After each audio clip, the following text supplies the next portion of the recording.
Hello नमस्कार साथियों। UP constable 2026 की तैयारी करने वाले सभी बच्चों के लिए एक बहुत ही बेहतरीन इनिशिएटिव लेकर आया हूं जिसका नाम है मैथ्स वन शॉर्ट सीरीज। इस मैथ्स वन शॉर्ट सीरीज में प्रत्येक चैप्टर की एक एक क्लास बनेगी जिसमें हम जो आपके एग्जाम के लिए इंपॉर्टेंट क्वेश्चन हैं उनको यहाँ पे हम रख के आपको सॉल्व कराएंगे, प्रैक्टिस कराएंगे। सबसे बड़ी बात यह है कि बिल्कुल सबसे पहले तो हम बेसिक कंसेप्ट्स आपको सिखाएंगे, फिर जो क्वेश्चंस हैं इंपॉर्टेंट उनकी हमको प्रैक्टिस कराएंगे और हर चैप्टर में करीब 50 क्वेश्चन की आपको हम प्रैक्टिस यहाँ पे करा देंगे। आप विश्वास मानिए कि अगर इस पूरी वन शॉट सीरीज को आप देखते हैं तो आप बिगनर हों या कोई भी हो, पहले से तैयारी कर रखे हों, फिर भी आप जो 20 से 22 क्वेश्चन आते हैं 20 के 22 यहाँ से आपके सही बनेंगे, ये मेरा आपसे वादा है। तो इस सीरीज को उम्मीद करते हैं बहुत सारा प्यार देंगे आप लोग, अपने दोस्तों में इसको आप फैला दीजिए। चैनल को सब्सक्राइब कर लीजिए अगर आप चैनल पे नए आए हैं तो, क्योंकि यहाँ पे मैथ्स के साथ साथ आपको रीजनिंग मिलने वाला है। क्योंकि रीजनिंग में करीब 50 से 55 नंबर के क्वेश्चन आने हैं, तो मतलब ये कह सकता हूँ कि वो मोटा मोटा आपको 75 नंबर की तैयारी आपको यहाँ पे कंप्लीट, वो भी रीजनिंग भी वन शॉट के रूप में चैप्टर वाइज मिलेगी। ठीक है, तो आज का जो हमारा टॉपिक है वो नंबर सिस्टम है। ये वन शॉर्ट सीरीज में पहले हम कंसेप्ट सीखेंगे, फिर उसके ट्रिक सीखेंगे, फिर हम कहाँ आएंगे, हम क्वेश्चन की तरफ आएंगे और प्रैक्टिस करेंगे। तो ओवरऑल मिला के ये जो हमारी शुरुआत है, ये से कहूंगा मैं, एक जंग है ना। तो जैसा कि थंबनेल में लिख रखा है, जंग वर्दी की। ये कोई क्लास व्लास कुछ नहीं है, यहां पे सिर्फ एक टारगेट है कि वर्दी मिल जाए बस, और ऐसे तो मिलना नहीं है। आप लगातार हमारे साथ आप बने रहिए, धीरे धीरे धीरे धीरे आप जब कंसेप्ट सीखते जाएंगे तो आपके अंदर कॉन्फिडेंस बूस्ट हो जाएगा। ठीक है ना, और जब कॉन्फिडेंस बूस्ट हो जाएगा तब आप ये मान लीजिए कि आप सिलेक्शन के कगार पहुंच जाएंगे। दूसरी बड़ी बात यह है कि हम इस क्लास में सबसे ज्यादा फोकस स्पीड और एक्यूरेसी को लेकर चलेंगे, क्योंकि स्पीड और एक्यूरेसी ही हमें सिलेक्शन दिलाती है। तो टारगेट तो फाइनली हमारा वही है ना, सिलेक्शन ही है, पढ़ने थोड़ी ना आए हैं। हम ये चाहते हैं कि हम जितना पढ़ें बस हमारा काम हो जाए बस। तो बस आप ये मान लीजिए कि सब कुछ उतना ही होने वाला है, या आपके लिए सिलेक्शन की ही एक रोड मैप तैयार किया जाएगा, और कुछ है नहीं इस सीरीज से। तो शुरू करते हैं। आज का जो मेरा टॉपिक है वो नंबर सिस्टम है। इसमें पहले हम बिल्कुल बेसिक बेसिक चीजें सीखेंगे, जैसे कि नंबर सिस्टम में आप क्या पढ़ेंगे और क्या जानेंगे। तो जैसे जो नंबर होता है, जो भी नंबर है, तमाम तरह के नंबर, जैसे प्राकृतिक संख्याएं हो गई, रियल नंबर, परमीय अपरमीय संख्याएं हो गई, भाज्य भाज्य हो गई, सम विषम हो गई, इन संख्याओं का जो अध्ययन कहलाता है ना। मतलब कि संख्याओं था उनके गुणों, मतलब जो उनकी क्वालिटी है, उनका जो अध्ययन कहलाता है, वही हमारा जो है, जो कहा जाता है, वही हमारा नंबर सिस्टम है। ठीक है, मतलब कहने का कि जो जितने भी नंबर आप नंबर सिस्टम पढ़ेंगे, जो कहते हैं आप रियल नंबर है, फिर कहते हैं आप इवन नंबर है, फिर कहते हैं आप ऑड नंबर है, फिर कहते हैं आप प्राइम नंबर है, तो कैसे कहते हैं, आपने इनको स्टडी किया, यही आपका क्या कहलाता है कि नंबर सिस्टम है। ठीक है, यही डेफिनेशन में लिखा गया कि एक पद्धति जिसमें विभिन्न प्रकार की संख्याओं अथवा उनके गुणों का अध्ययन किया जाता है, तो क्या कहलाती है, संख्या पद्धति कहलाती है। आगे हम बात करेंगे कि संख्याएं हमारी दो प्रकार की होती हैं।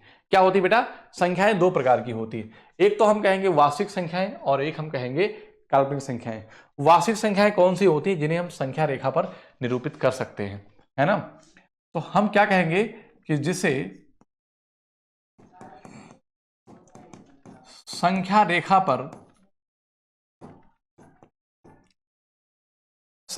पर निरूपित कर सकते हैं, निरूपित क्या कर सकते हैं, कर सकते हैं। ठीक है, यहां पे क्या कहेंगे, जिसे हम संख्या रेखा पर निरूपित नहीं कर सकते, जिसे हम संख्या रेखा पर निरूपित नहीं कर सकते, निरूपित नहीं कर सकते। आपको हम समझाते हैं पूरी बात। और मुझे ऐसा लगता है ना, जितने नंबर के खेल हैं, है ना, जो नंबर का खेल है, अगर इस टेबल से आप पूरा समझ गए तो आगे कुछ भी पढ़ने की जरूरत नहीं पड़ेगी, सीधे सीधे हम फिर इनके गुणों के बारे में आ जाएंगे। पहले हम यहाँ से नंबर पहचान लेंगे। मैंने कहा जिसे संख्या रेखा पर निरूपित कर सकते हैं उसे हम क्या कहते हैं, वास्तविक संख्याएं कहते हैं, अर्थात रियल नंबर कहते हैं। आप कहेंगे ये सर कोई दिक्कत नहीं है।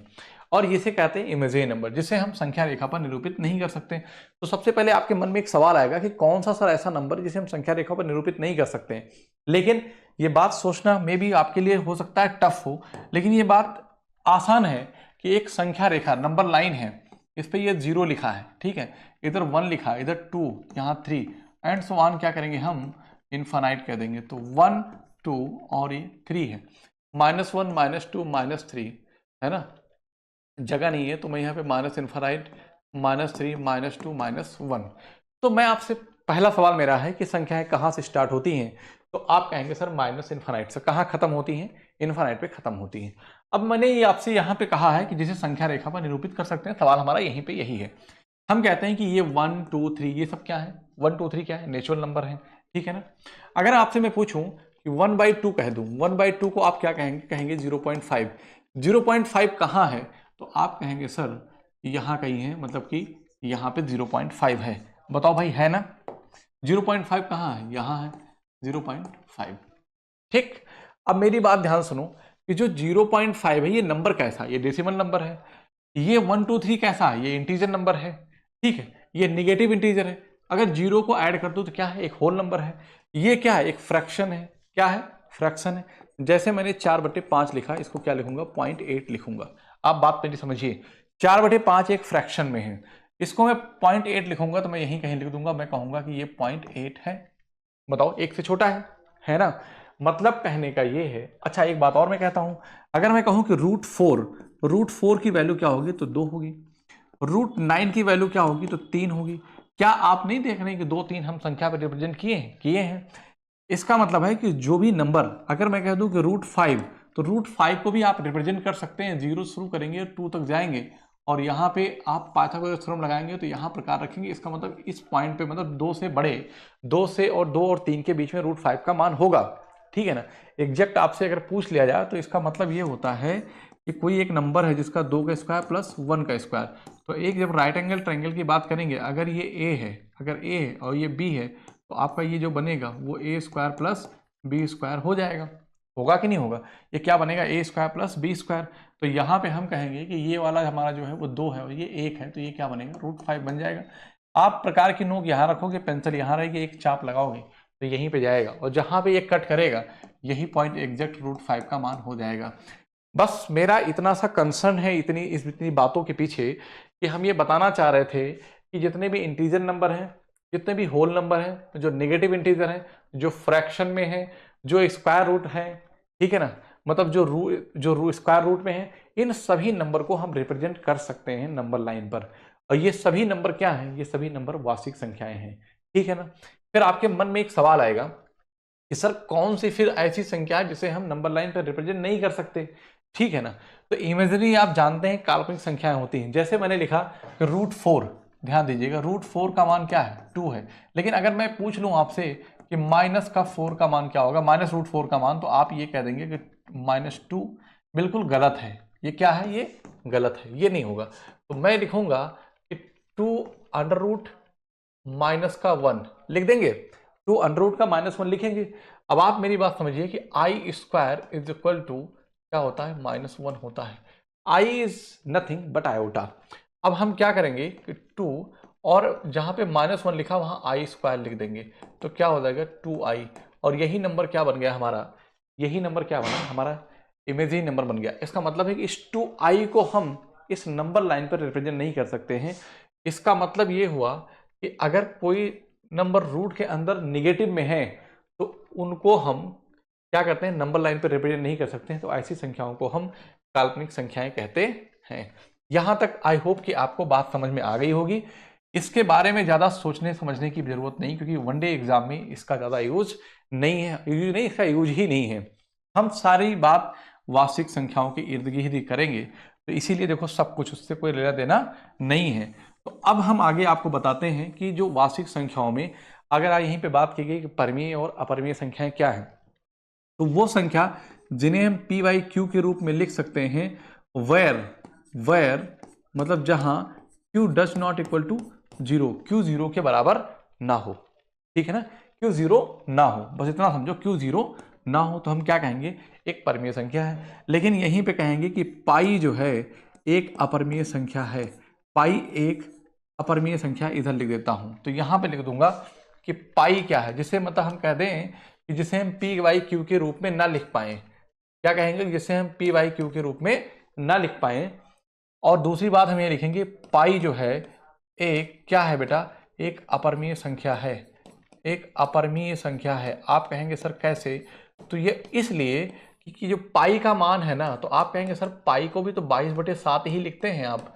यस, लिखते हैं ना पाई को 22/7, लेकिन आप मेरी बात समझिए कि 7 3.1 समथिंग लिखेंगे, तो ये पाई का ना एग्जैक्ट मान नहीं है। क्या है ये एग्जैक्ट मान नहीं है। पाई का ये एग्जैक्ट मान नहीं है। ठीक है, पाई का ये एग्जैक्ट मान नहीं है। ठीक, अब आप मेरी बात समझिए, जैसे मैंने क्या लिखा, तो कौन सा आखिर वो नंबर है जिसे हम अपरिमेय संख्याएं कहते हैं। खैर चलो ठीक है, आपने एक बात तो बता दिया कि पाई एक अपरिमेय संख्या है, लेकिन अगर मैं आपसे यहीं से पूछ लूं कि 22/7 क्या है, तो 22/7 जो है एक परिमेय संख्या। समझो मेरी बात को, 22/7 चूंकि ये पी बाई क्यू के फॉर्म में लिखा गया है, जो ये पाई का मान 22/7 लिखा गया है, ये एक अप्रोक्सीमेट मान है, एग्जैक्ट मान नहीं है, इसलिए पाई एक अपरिमेय संख्या है। आगे समझाते हैं आपको। जैसे मैंने लिखा कि रूट फोर को हम लिखेंगे 2, और 2 को क्या लिखेंगे बटे 1 लिख सकते हैं, तो इसे हम पी वाई क्यू के रूप में लिख दिया ना। क्यू 0 नहीं होना चाहिए, Q does not equal to 0। अगर मैंने रूट 5 लिखा, तो रूट 5 लिखा, अब मुझे बताइए कि क्या इसे हम पी वाई क्यू के रूप में लिख पाएंगे? नहीं लिख पाएंगे। ठीक है ना, इसका मतलब ये हो गया कि अगर जो नंबर परफेक्ट स्क्वायर नहीं है और वह रूट में है, स्क्वायर रूट के फॉर्म में है, तो वह एक अपरिमेय संख्या है। जैसे रूट 2 का मान क्या होता है, तो आप कहेंगे सर 1.414, वो एग्जैक्ट मान नहीं है। रूट 3 क्या है? एक अपरिमेय संख्या है। रूट 5 क्या है? एक अपरिमेय संख्या है। रूट 7 क्या है? एक अपरिमेय संख्या है। रूट 11 क्या है? एक अपरिमेय संख्या है। तो मतलब आप ये समझिए कि जो नंबर रूट के फॉर्म में हो और वो भी परफेक्ट स्क्वायर ना हो, है ना, परफेक्ट स्क्वायर ना हो, तो उसे हम कहेंगे कि एक अपरिमेय संख्या है। बाकी जितनी भी संख्याएं हैं वो सभी क्या होती हैं? परिमेय संख्याएं कहलाती हैं। जैसे आपने लिखा, अब आप यहीं पे हम समझना शुरू करेंगे कि अपरिमेय की बात इतने पे खत्म हो गई हमारी, लेकिन जो परिमेय संख्याएं हैं ना, परिमेय संख्याएं हैं, ठीक है, जैसे हम रेशनल नंबर बोलते हैं, उसमें एक तो आती है दशमलव संख्या और एक आता है पूर्णांक। अब मैं इस दशमलव संख्याओं के बारे में थोड़ा सा डिस्कस करूंगा कि दशमलव संख्याएं वास्तव में होती कितनी प्रकार की। तो आप कहेंगे सर 3 प्रकार की होती हैं, 1, 2 और तीसरा, 3 प्रकार की होती हैं। कौन कौन सी?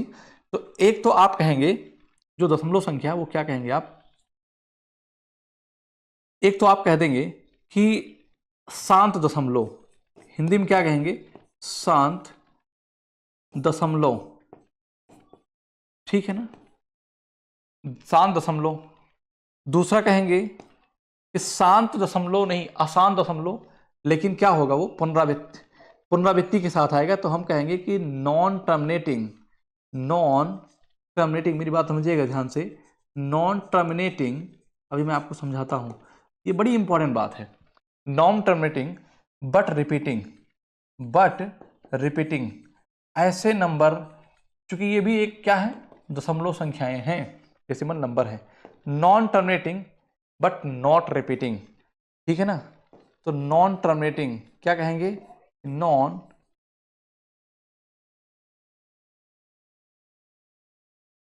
Terminating but not repeating.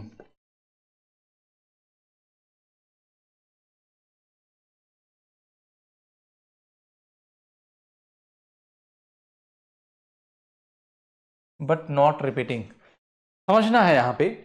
इसको तो वैसे हम शांत दशमलव बोलते हैं, इसको हम अशांत दशमलव, पुनरावृत्ति वाले आसान दशमलव ऐसा कहते हैं। नॉन टर्मिनेटिंग का मतलब होता है अशांत होता है, इतना समझो। क्या होता है? अशांत दशमलव। मुझे तो ऐसा लगता है कि इसकी हिंदी आपको कम समझ में आ रही होगी, लेकिन हिंदी इंग्लिश ज़्यादा समझ में आती है। जैसे आपने लिखा क्या? 3/10, 3/10 लिखा, तो इसको क्या लिखेंगे? 0.3 लिखेंगे, ठीक है ना। 4/5 लिखा, तो मैं क्या लिखूंगा? 0.8 लिखूंगा, ठीक है ना। 1.4 लिखा, तो इसको क्या लिखेंगे? 0.25 लिखेंगे ना। इसका मतलब ये है कि पॉइंट के कुछ नंबर बाद, यहाँ पे 1 डिजिट के बाद खत्म हो गया, यहाँ भी 1, यहाँ पे 2, तो ऐसे नंबरों को कहा जाता है टर्मिनेटिंग नंबर। जो ये टर्मिनेटिंग नंबर हैं, है ना, जो टर्मिनेटिंग नंबर हैं मतलब शांत दशमलव हैं, ये किस फॉर्म में है? 1/4 मतलब p/q, 3/10 p/q, 4/5 p/q। इसका मतलब है कि जितने भी जो फ्रैक्शन के फॉर्म हैं, अगर वो टर्मिनेटिंग है मतलब कि शांत दशमलव में है, तो वो नंबर क्या कहलाती है? एक परमीय संख्याएं कहलाती हैं। बताओ यहां तक बात क्लियर हुई कि नहीं? आप कहेंगे यस सर हो गई। यहीं पे बात करेंगे अशांत दशमलव की। तो अशांत दशमलव क्या होता है कि non terminating but repeating, non terminating but repeating. तो हम यहां पे क्या कहेंगे बेटा, ध्यान देना मेरी बात को, कि जैसे मैंने लिखा 0.6666 ऐसे डॉट डॉट लिखते चला गया, ठीक है ना। अब आप मुझे बताइए इसको आप क्या लिखेंगे? तो 0 पॉइंट, अब देखो ना तो टर्मिनेट हो रहा है लेकिन रिपीट कर रहा है, टर्मिनेट नहीं हो रहा, 66666 आ रहा, कहीं कटेगा नहीं। तो हम 6 का बार लिखेंगे और इसको लिखेंगे 6/9। तो मैं कहूँगा 3 दूना 6 और 3 त्रिक का 9। इसका मतलब क्या हो गया कि 2/3। इसका मतलब क्या हो गया? 2/3। क्या आप बात समझ में आई? और 2/3 क्या PYQ के फॉर्म में है कि नहीं? आप कहेंगे यस सर है, क्यों नहीं, है ना। आगे देखो मेरी बात को, अगर मैं एक और एग्जाम्पल ले लूँ तो मैं कहता हूँ कि 0.2828 डॉट डॉट ऐसे लिखते चला गया।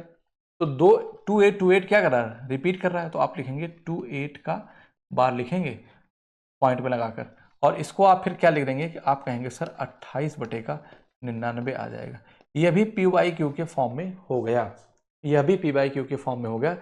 बस इतनी सी बात आप समझिए कि जो शांत और अशांत, शांत दशमलव और जो अशांत दशमलव बट कैसे हों, जो पुनरावृत्ति वाले हों, ऐसे जो दशमलव संख्याएं होती हैं वो हमारी परमीय संख्याएं होती हैं। तो ये वाली कौन सी होती हैं? आप इसको जरा बताइए। तो आप ये कहेंगे बेटा, जगह कम है तो आप कहेंगे इसे लिखा 0 पॉइंट, मतलब कि ऐसा लिख दिया आपने। √2 का मान क्या होता है? 1.414। अभी रिपीट थोड़ी कर रहा है, आगे कुछ और आएगा, 5 7 8 3 2, ना तो कोई सीक्वेंस फॉलो कर रहा है और ना ही कुछ। तो ऐसे नंबर को हम बोलते हैं अपरिमेय संख्याएं।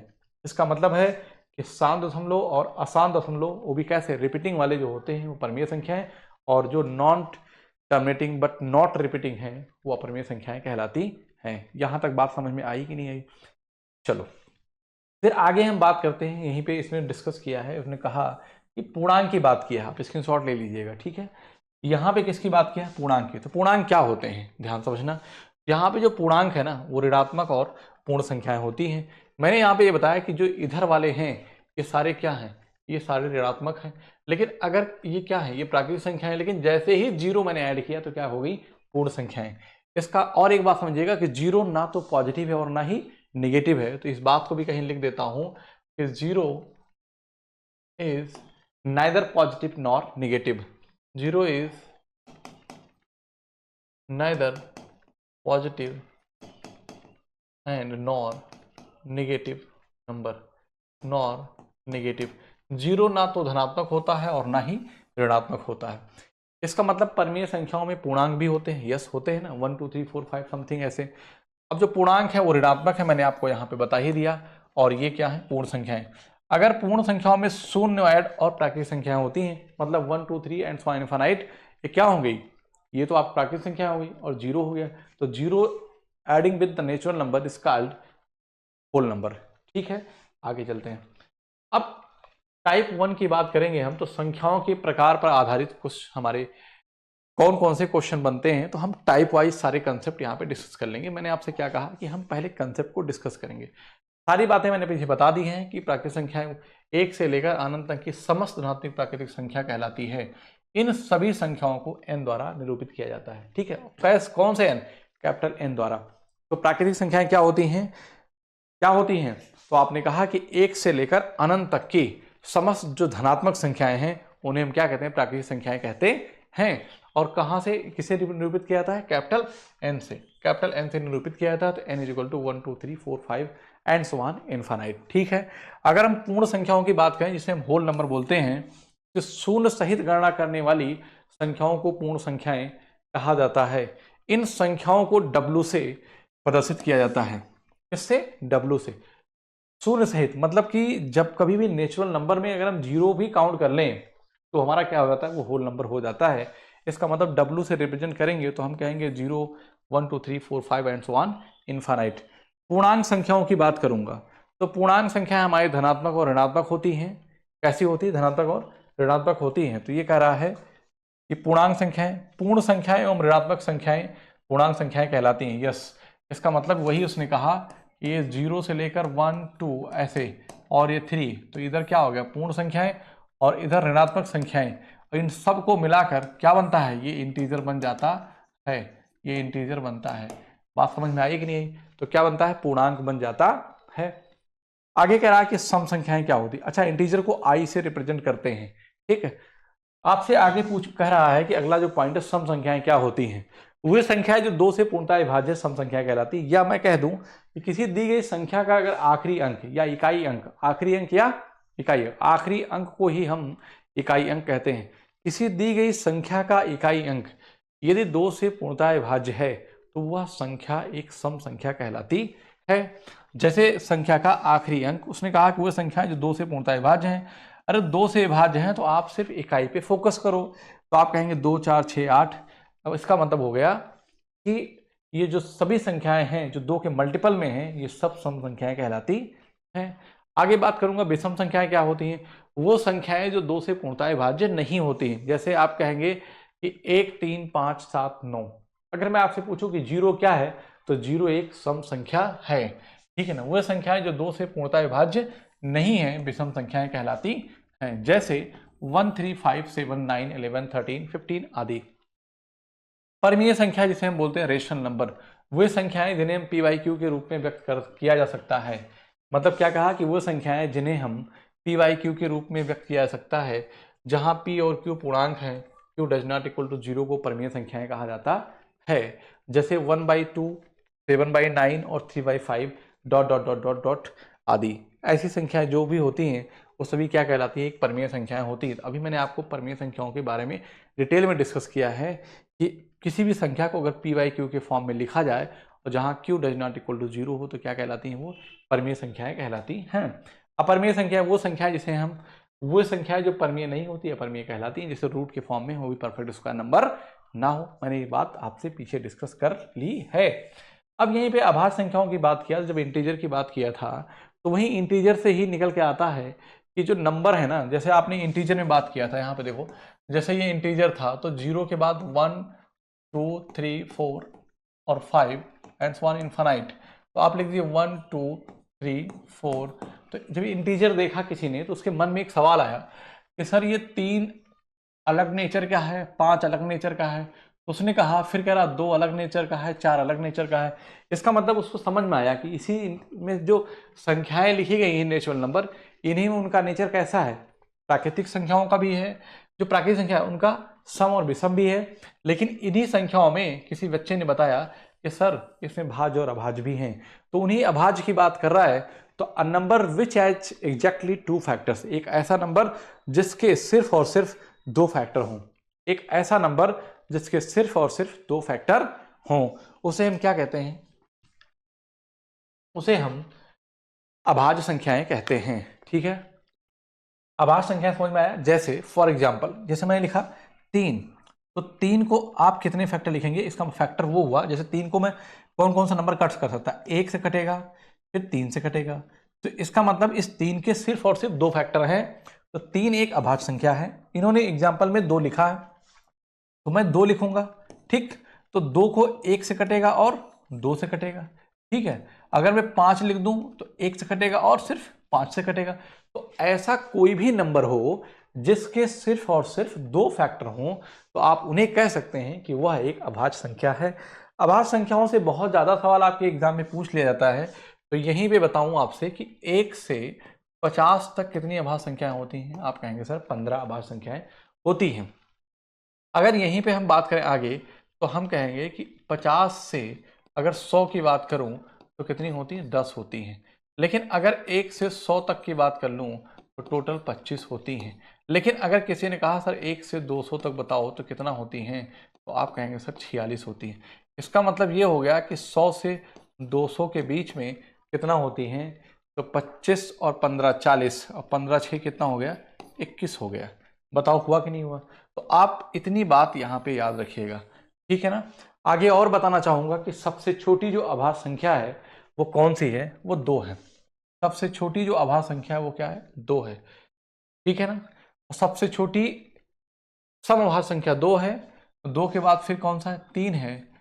और आगे मैं कहूंगा कि सबसे छोटी 2 अंकों की, है ना, 2 अंकों की अभाज्य संख्या जो है वो क्या है, तो आप कहेंगे सर 11 है।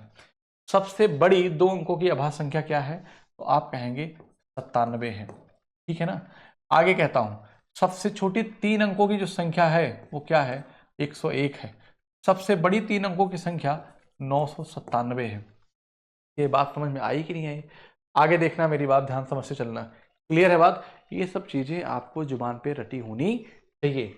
ऐसे ही आगे कह रहा कि भाज्य संख्या, जिसे हम कंपोजिट नंबर बोलते हैं, इसको क्या बोलते हैं हम बेटा, कंपोजिट नंबर बोलते हैं, कंपोजिट नंबर बोलते हैं, ठीक है। इसे हम प्राइम नंबर कहते हैं, ठीक है बात। आप कहेंगे ये सब कोई दिक्कत नहीं है।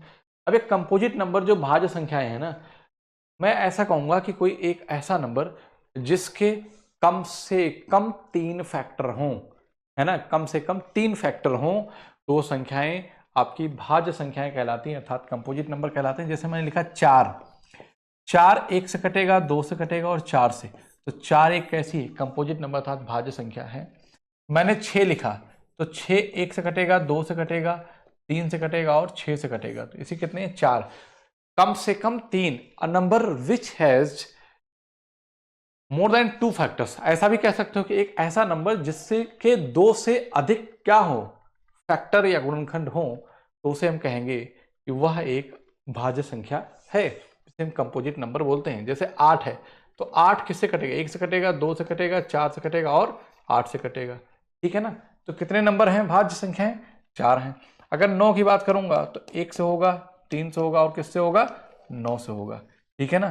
तो यह भी क्या है, एक भाज्य संख्या है। ऐसी संख्या जो अभाज्य नहीं है वो भाज्य संख्याएं कहलाती हैं, ठीक है ना बात। आगे चलते हैं। ये वाला डेटा आप जरूर याद रखिएगा, बहुत इंपॉर्टेंट है आपके लिए, सवालों में आसान सवाल आपके पेपर में यहां से मिल जाता है। ये आप मान लीजिए कि इसको आप अच्छे से बार बार प्रैक्टिस कर कर, देखो रटने से नहीं होगा, आज पढ़ोगे कल भूल जाएगा, ये आप बात मान लीजिए। क्योंकि एग्जाम टाइम में इतना प्रेशर माइंड पे पड़ जाता है कि एक साथ कई सारे सब्जेक्ट्स जो होते हैं उनको करना होता, दिमाग में रखना होता है। तो यहां तक बात आई होप कि सब कुछ क्लियर हो गई होगी। लेकिन ये याद रखना है, डायरेक्ट आपसे पूछा जाएगा, ठीक है ना। वो पूछ लेगा कि 50 से 100 के बीच में कितनी अभाज्य संख्याएं हैं, तो आप डायरेक्ट बताएंगे, ठीक है ना। आगे सवाल पे लेकर हम आएंगे और सब कुछ आपको यहाँ पे हम डिस्कस कर लेंगे, कुछ छूटने वाला नहीं है। कह रहा कि जुड़वा संख्याएं क्या होती है, जुड़वा अभाज्य संख्या, वो भी ट्विन प्राइम क्या होता है, ये भी बहुत इंपॉर्टेंट है आपके एग्जाम के लिए, ये आप मान चलिए, ठीक है ना। यूपी कांस्टेबल के लिए बहुत ही इंपॉर्टेंट है ट्विन प्राइम क्या है। कहने का मतलब अभाज्य संख्याओं का एक ऐसा जोड़ा जिनके बीच में 2 का गैप हो, ठीक है ना। अभाज्य संख्याओं का एक ऐसा जोड़ा जिनके बीच में 2 का गैप हो, जैसे 3 2 5, देखो लिखा गया है, 5 2 7, 11 2 13, 17 2 19, ठीक है ना। और क्या हो सकता है, और आप कहेंगे सर कि 19 के बाद फिर क्या आता है, तो आप कहेंगे सर 23 आता है। मेरी बात ध्यान समझना, क्या आता है, 23 आता है। 23 के बाद क्या आता है, 29 आता है। 29 के बाद 31, 31 के बाद 37। समझते चलना मेरी बात को, मैं कुछ बताना चाह रहा हूं यहाँ पे। और 37 के बाद क्या आएगा, आप कहेंगे सर 41। 41 के बाद क्या आएगा, 43। 43 के बाद क्या आएगा, 47। 47 के बाद क्या आएगा, 53। 54 55 56 57 58 59, फिर क्या आ जाएगा, 59। 59 के बाद 61। 59 61 ये सब किसी पहाड़ में नहीं आते, आपने बहुत बार टेबल पढ़ा होगा, आपको पता होगा, ठीक है ना। और 61 के बाद 62 63 64 65 66 67 67 68 69 70 71। 71 किसी पहाड़ में आता है क्या, आप कहेंगे सर नहीं आता है। 73 आता है क्या, नहीं आता है। मैं एक कंक्लूजन लिखूंगा, वो अपनी कॉपी में आप नोट कर लीजिएगा, बहुत काम आएगा, डायरेक्ट आप सवाल बना पाएंगे, नहीं बैठ करने इतना बेटा एग्जाम में आपके पास वक्त होता नहीं है कि आप चीज़ों को सोचो। इतनी ज़्यादा प्रैक्टिस होनी चाहिए कि जितनी आप 20 बार आप सिलेबस खत्म कर लीजिए, गारंटी है A to Z चीज़ें आपको पता हो जाए, फिर भी आप पेपर में क्वेश्चन अटेम्प्ट नहीं कर पाएंगे। क्यों, क्योंकि बहुत सारी चीज़ें हैं जो दिमाग में आपको करने का वक्त ही नहीं रहता, वहाँ पे क्या करने का वक्त ही नहीं रहता है। तो आप देखिए और खटाक से आंसर की, ये तभी संभव है जब आप चीज़ों को बार बार प्रैक्टिस करेंगे तभी कर पाएंगे। जैसे अब मैंने कहा आप इसको बेटा रट लो, आपने रट लिया आज, ये कल थोड़ी ना रखा रहेगा, जब जिस दिन एग्जाम है उस दिन थोड़ी रखा रहेगा, आप गारंटी है भूल जाएंगे। ठीक है ना। चलो 71, 73, 74, 75, 76, 77, 78, 79। 79 किसी पहाड़े में आता है क्या? आप कहेंगे सर नहीं आता है। ठीक है ना। 80, 81, 82, 83 किसी पहाड़े में नहीं आता है। 84, 85, 86, 87, 88, 89। 89 किसी पहाड़े में आता है? नहीं आता है ना। 9, 8, 17 नहीं आता है ना। 90, 91, 90 आता है, 91 आता है, 92 आता है, 93 भी आता है, 94, 95, 96, 97। तो आप मेरी बात ध्यान समझिए कि देखो जैसे 1, 2, 3, 4 मैंने सीरियल से लिखा, ठीक है ना। 23, 29, 29 2 क्या है? 31। एक ट्विन प्राइम ये है। तो अगर मैं नंबरिंग करूं 1, ध्यान 2, क्वेश्चन पूछा गया है इसे मैं फोकस कर रहा हूं, 3, 4 और ये क्या है बेटा? 5 है। फिर यहाँ पे क्या है? 6। ठीक। इसका मतलब ये हो गया कि 1 से 50 तक, 1 से 50 तक कितने ट्विन प्राइम हैं? तो आप कहेंगे सर 6 ट्विन प्राइम हैं, 6 ट्विन प्राइम हैं। क्या है? 6 ट्विन प्राइम हैं। बताओ भाई कोई दिक्कत किसी बच्चे को? आप कहेंगे नहीं सर। अब आपसे मैं अगर पूछूं कि 50 के बाद एक तो 59 और 2 61 हो गया, ठीक, 71 2 क्या हो जाएगा? 73 हो जाएगा। और कोई बचेगा क्या? कोई है क्या? नहीं है। तो इतना पता हो गया कि अगर मैं कह दूं कि 50 से, पेपर में लिखा है कि नहीं? यस लिखा है। 50 से 100 तक कितने ट्विन प्राइम हैं? तो आप कहेंगे सर 2 ट्विन प्राइम हैं। कितने हैं? 2 ट्विन प्राइम हैं। एक तो 59, 2 61 और 71 और 73। तो आपसे डायरेक्ट अब आप ये बताइए, मैंने इस बात को बताया तो क्या आप इस बात को एग्जाम में बैठ के लिखने लगेंगे ऐसे सीरियल से? आपका टाइम ही खत्म हो जाएगा। तो लिखने की जरूरत नहीं है। ये याद रखिएगा कि आपसे मोस्टली पूछा जाता है कि 1 से 50 तक कितने ट्विन प्राइम हैं? तो आप कहेंगे सर 6 ट्विन प्राइम हैं। ठीक है ना। क्लियर है बात यहां तक? आगे चलते हैं। सहआभाज्य संख्याएं क्या होती हैं जिसे हम को प्राइम नंबर बोलते हैं? ऐसा कोई दो नंबर जिसमें उभयनिष्ठ गुणनखंड सिर्फ और सिर्फ एक हो, एक संख्या नहीं, एक नंबर हो, दोनों में एक हो। जैसे मैं आपने लिखा 6, तो 6 के अगर एक कोई संख्या आपने भाज्य और एक अभाज्य ले लिया तो वो आपस में को प्राइम होंगी ही। दूसरी बात क्या है कि दो क्रमागत संख्याएं, है ना, दो क्रमागत संख्याएं हमेशा क्या होती हैं? अभाज्य संख्या होती हैं। दो क्रमागत जो संख्या है ना, संख्या अभाज्य संख्या होती है। अभाज्य संख्या होती है। दो क्रमागत संख्याएं अभाज्य संख्या होती है। वास्तविक संख्याएं क्या कहलाती हैं? जिसे हमने रियल नंबर बोला था। वे संख्याएं जिनमें परमीय और अपरिमेय दोनों सम्मिलित होती हैं उसे वास्तविक संख्याएं कहलाती हैं। इन संख्याओं को ऐसे प्रदर्शित किया जाता है जैसे आपने लिखा कि 4 + √3। ठीक है ना, 4 + √3। ठीक है बात। आगे आते हैं जिसे यहाँ पे बात कर रहा है, जिसे आदर्श संख्याएं क्या होती हैं, जिसे हम कहते हैं पूर्ण संख्या बोलते हैं। आदर्श भी याद रखो और इसको भी याद रखो। इंग्लिश में जिसे बोलते हैं हम परफेक्ट नंबर। क्या बोलते हैं? Perfect number. ठीक है ना। क्या कहते हैं? Perfect number. ठीक। वह संख्याएं जो अपने उचित भाजकों के योग के बराबर होती हैं आदर्श संख्याएं कहलाती हैं। याद रखना ये कह क्या रहा है, इसकी लैंग्वेज में मत जाओ, आपको समझ में नहीं आएगा। ठीक है, मैं बता रहा हूं। जैसे आपने नंबर लिखा कोई 6 लिखा, तो 6 के फैक्टर 1 हैं, 2 हैं, 3 हैं और 6 हैं। वो कहता है कि स्वयं के गुणनखंड को छोड़कर अन्य जितने भी गुणनखंड हैं उनका अगर सम किया जाए, अगर संख्या के बराबर है तो 3, 2, 5, 1, 6 बराबर है तो वह एक पूर्ण संख्या है, अर्थात परफेक्ट नंबर है। ठीक है। तो आप कहेंगे सर दूसरा कौन सा है? तो यहीं पे मैं कह दूंगा 6 के बाद 28 है। ठीक है ना। 1, 2, 4, 7, 14 और 28 स्वयं के गुणनखंड को छोड़ दिया जाए तो 14 और 4 18, 2 20, 7 27, 1 28, इन सभी का सम कितना आ रहा है? 28 आ रहा है। तो मैं कहूंगा कि 28 इज अ परफेक्ट नंबर। ये आपका कोई टीचिंग एग्जाम दे रहे हो या आप कांस्टेबल का पेपर देने जाएंगे तो वहां भी देखने को मिल जाएगा। ये एक नंबर सिस्टम एक ऐसा टॉपिक है ना, आप ये नहीं कह सकते कि किस एग्जाम के लिए इंपॉर्टेंट है।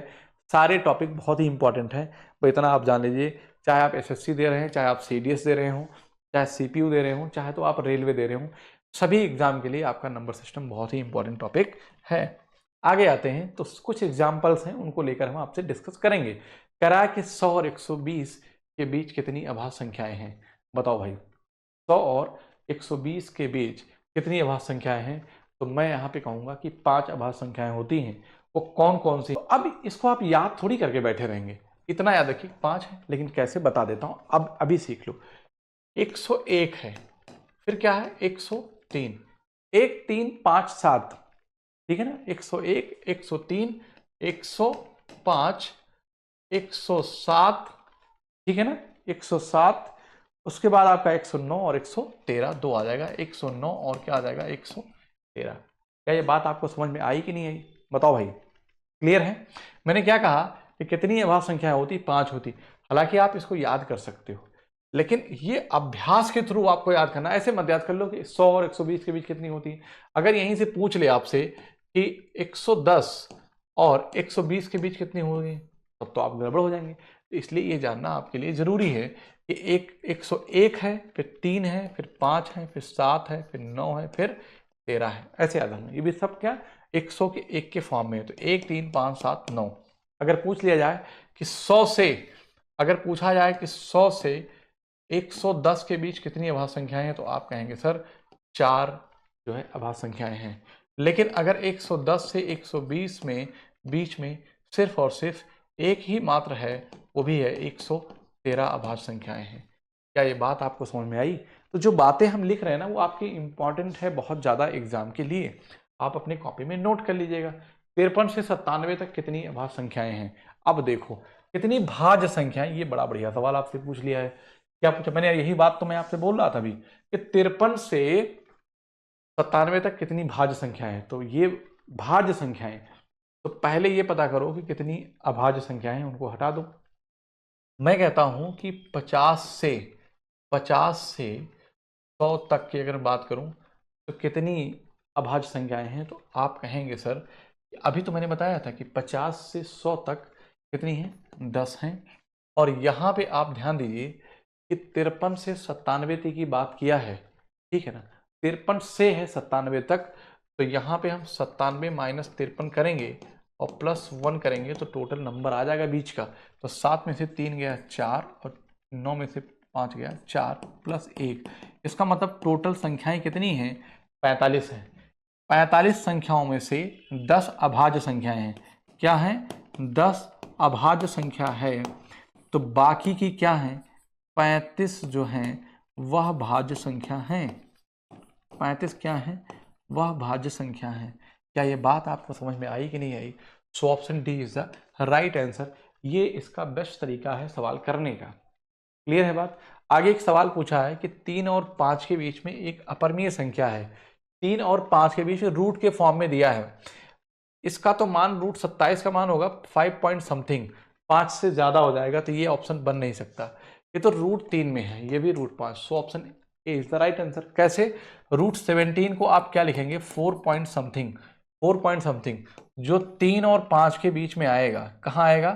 3 और 5 के बीच में आएगा, तो ये 4 है। तो 4 पॉइंट समथिंग यहाँ अगर कहीं है तो यहाँ पे आपका आ जाएगा।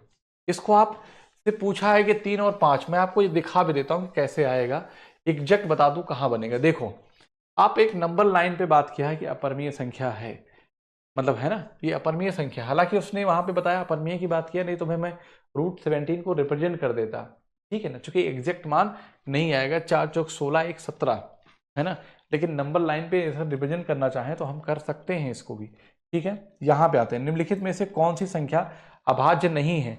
ऐसे सवाल आपके पेपर में आ जाए तो बहुत ही ज्यादा, देखो अभाज्य संख्याओं पे एक सवाल आना ही है। इससे बहुत अच्छी से, अगर आपको बहुत डिटेल में और फुल डिस्कस के साथ पढ़ना है, बिल्कुल पूरा डिटेल में, तो आप हमारे प्लेलिस्ट में जाइए। वहाँ पे हमने मैथ्स को चैप्टर वाइज पढ़ाया है, जिसमें हमने अभाज्य संख्याओं पे क्वेश्चन और एक पूरी एक क्लास बनाई है, ठीक है ना। दूसरी बात क्या है कि अगर आप सिर्फ और सिर्फ प्रैक्टिस करना चाहते हैं तो हमने अपने YouTube channel exam with Ashok पे 20 मैथ्स के प्रैक्टिस सेट करा दिए हैं। आप वहाँ से जाइए और देखिए कि आपके एग्जाम में कैसे क्वेश्चन आते हैं जो हमने वहाँ पे कराए हैं, ठीक है ना। तो आप वहाँ से अपनी तैयारी को बहुत बढ़िया कर सकते हैं। और आगे भी हम PYQs कराएंगे वन शॉट के साथ साथ, ठीक है, तो यहाँ पे निम्नलिखित में से कौन सी संख्या अभाज्य नहीं है, ये हमसे पूछा है, अभाज्य नहीं है, ठीक है ना। इसका मतलब है कि अभाज्य नहीं, इसका मतलब अभाज्य है। कौन संख्या अभाज्य नहीं है, ठीक है। तो अब देखो यहाँ पे तो कौन सा कट रहा है, तो आप देखो 3 3 6 1 7, 7 8 15 1 16, 7 3 10 1 11 और 8 2 10। मुझे ऐसा लग रहा है यहाँ पे नंबर, ऐसे सवाल अगर पेपर में आ जाए तो बेटा इसको तुरंत मत किया करो, क्योंकि टाइम ले लेते हैं। मैं आपको एग्जैक्टली बता रहा हूँ जो बात सही है, ठीक है ना। जो पे बात सही है मैं उसको आपको बता रहा हूँ।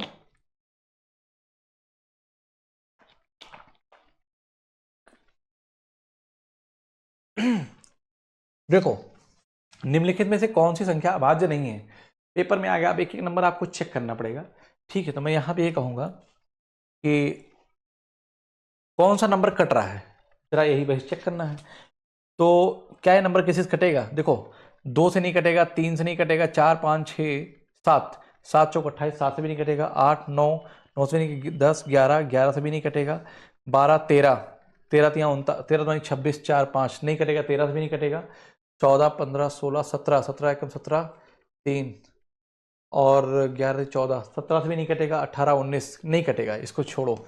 इसको देखो, इस नंबर को आप ये नंबर की बात करेंगे तो 8 7 15 1 16, नंबर 2 3 4 5 6 7, 7 से चेक करो, 7 एकम 7, 1 8, 7 एकम 7, 4 11 47, 7 से भी नहीं कटेगा, 8 9, 9 से नहीं कटेगा, 11 से भी नहीं कटेगा, ठीक है, 12 13, 13 78 2, 13 से भी नहीं कटेगा, 14 15 16 17, 17 चौक 68 2 70, तो ये कितना 117 से भी नहीं कटेगा, 18 19, तो 19 चौक 76, 76 4 80, ठीक है, 19 से 57, ये नंबर एक अभाज्य संख्या नहीं है। बस आगे चेक करने की जरूरत नहीं है।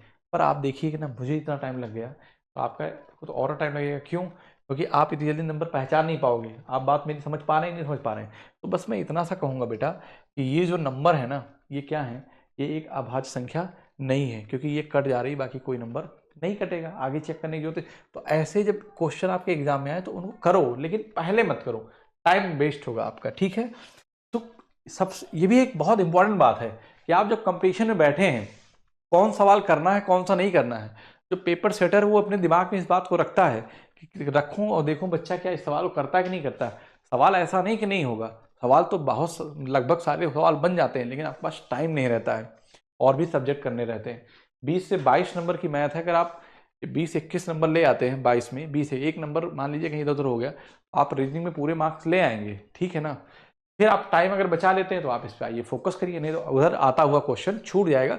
इन सब चीज़ों को माइंड मेकअप करके चलना पड़ता है पहले से। तो सबसे एक आपके सिलेक्शन में ये भी बहुत बड़ा रोल साबित होता है इसका कि क्या करना और क्या छोड़ना है, ठीक है ना।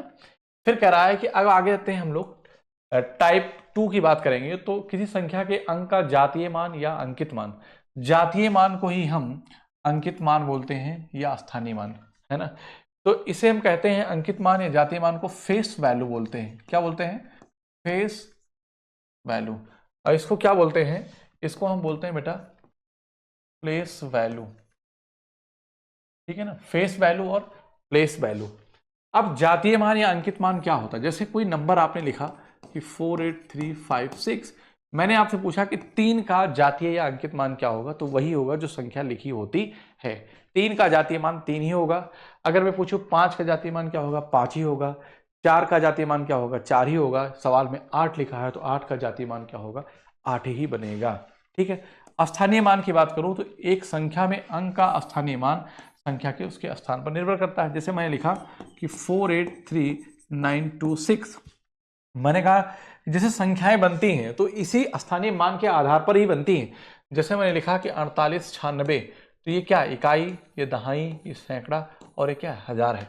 कैसे करते हैं, 6 गुणे इकाई को 1, दहाई को 10, सैकड़ों को 100 और हजार को हम हजार से मल्टीप्लाई करते हैं, तो ये 6 हो जाएगा।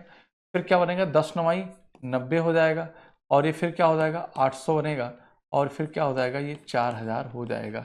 6 9 8 और 4 4896। क्या अब बताइए कि नंबर स्थानीय मान के ही आधार बना, तो आप बता सकते हैं कि अगर मैं पूछूं कि 6 का स्थानीय मान क्या है, 6 है इकाई पे, 9 का 9 दहम 90, 8 का 100 800 और 4 का स्थानीय मान 4000 है। बस एक और चीज़ यहाँ पे जानने की ज़रूरत है यहीं पे कि अगर लिखा है कि 48.3896, तो मैं अगर आपसे पूछूं कि इसमें 3 का स्थानीय मान क्या होगा, तो आप कहेंगे सर 3/10 अर्थात 0.3 होगा। ठीक है। इस 8 का स्थानीय मान क्या होगा, तो आप कहेंगे 8/100 अर्थात 0.08 हो जाएगा। इसकी बात करूंगा यहाँ पे तो 9 क्या हो जाएगा बेटा, 1000 हो जाएगा, तो 0.009 बनेगा। क्या बात समझ रहे हैं? इसका मतलब है कि पॉइंट के बाद जितनी डिजिट रहेंगी, जैसे पॉइंट के बाद 3 है तो पहले एक पॉइंट के बाद एक ही डिजिट पे है तो 0.3 हो जाएगा स्थानीय मान। 8 की बात करेंगे तो 0.02 हो जाएगा, 2 पे है। 08 यहाँ पे बात करेंगे तो 0.009 हो जाएगा। 6 की बात करेंगे तो 0.006 हो जाएगा। बताओ क्लियर है बात कि नहीं? आप कहेंगे यस सर, कोई दिक्कत नहीं है। यहाँ तक आई होप कि सब कुछ बहुत अच्छे से आपको समझ में आ गया होगा।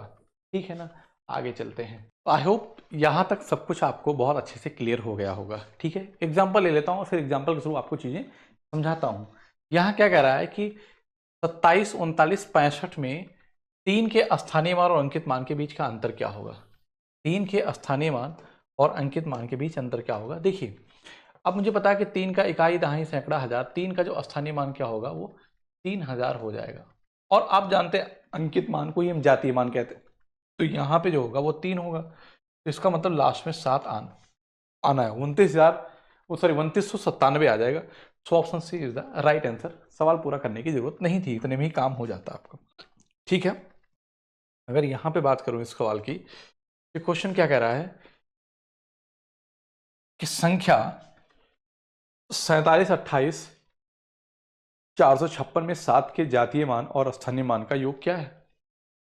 7 के स्थानीय मान और जातीय मान, तो इकाई दहाई सैकड़ा हजार 10,000 लाख, तो कितना हो जाएगा। आपसे योग पूछा है, इकाई दहाई सैकड़ा हजार 10,000 लाख, 7 लाख। ठीक है ना, ठीक। और ये तो हो गया हमारा स्थानीय मान। जातीय मान क्या होगा, 7 ही होगा, तो 7 लाख 7 हो जाएगा। So option D is the right answer, और कोई है नहीं। तो ऐसे ही बिल्कुल आसान सवाल आते हैं, लेकिन इसको भी मतलब कहने का आपके सिलेबस में है स्थानीय मान जातीय मान, तो आप छोड़ के नहीं जा सकते हैं। बाय द वे आप आसान देखो, सिलेक्शन में ये बहुत इंपॉर्टेंट रखता है कि आप आसान चीज़ों को अगर गलत कर गए तो आप विश्वास मानिए कि आप सिलेक्शन से बाहर हो जाएंगे। तो आसान चीज़ें तो कभी गलत होनी ही नहीं है। गलत हो गई तो चलो ठीक है, बहुत लोगों से गलत हो जाएंगी तो वो चलता है, लेकिन यहाँ चलता नहीं है। तो इसलिए इन चीज़ों को कोई चीज़ छोड़ के आपको नहीं जाना है। आगे चलते हैं। ठीक है, चलो भाई, चलो आगे क्या कह रहा है कि टाइप 3 के बाद विभाज्यता और शेषफल पर आधारित कुछ प्रश्न पे हम डिस्कस करेंगे। तो विभाज्यता की अगर हम बात करें तो 2 से विभाज्यता का नियम क्या कहता है कि किसी दी गई संख्या का जो अंतिम अंक या इकाई अंक क्रमशः 2 का मल्टीपल होना चाहिए। मतलब कि 0 किसी संख्या का अंतिम अंक को ही हम बोलते हैं क्या बेटा, इकाई अंक कहते हैं। क्या कहते हैं, इकाई अंक कहते हैं। ठीक, 0, 2, 4, 6, 8 होना चाहिए। ठीक है, सेम रूल देखो मैं आपको यहाँ पे समझा देता हूँ, बार बार चीज़ों को नहीं समझेंगे। हम कहेंगे कि जब मैंने 2 की पावर 1 लिखा तो हम कहेंगे 2, 2 की पावर 2 लिखा तो हम कहेंगे 4, और 2 की पावर 3 लिखा तो मैं कहूँगा कि 8, और 2 की पावर जब मैंने 4 लिखा तो हम कहेंगे 16। यहाँ पे 2 से विभाज्यता का नियम कहता है कि उसके आखिरी अंक अर्थात इकाई अंक। 4 से विभाज्यता का नियम कहता है कि आखिरी के 2 अंक, किसी दी गई संख्या के आखिरी के 2 अंक। 8 से विभाज्यता के नियम कहता है कि आखिरी के 3 अंक। 16 से विभाज्यता के नियम कहता है कि आखिरी के 4 अंक। क्लियर है बात? यही कंसेप्ट आप याद रख लीजिए, बस आप सवाल बना पाएंगे। जैसे मैंने लिखा 7854, मैंने कहा क्या ये नंबर 4 से विभाज्य है, तो आप आखिरी के 2 अंक फोकस करेंगे। इसी संख्या को मैं आपसे पूछूं कि क्या ये नंबर 8 से विभाज्य है, तो आप आखिरी के 3 अंक देखेंगे। अगर इसी संख्या को मैं 16 से विभाज्य पूछूं तो ये आप चारों अंक पे आपको डिस्कस करना पड़ेगा। क्लियर है बात? यहां तक समझ में आ गई होगी। तो इसका मतलब है आपने 2, 4, 6, 8 सब कुछ यहाँ पे एक साथ देख लिया। क्या देखा? अगर कोई संख्या 2 से विभाज्य तो उसका इकाई अंक 2 से कटना चाहिए। कोई संख्या 4 से विभाज्य तो उसका आखिरी के 2 अंक।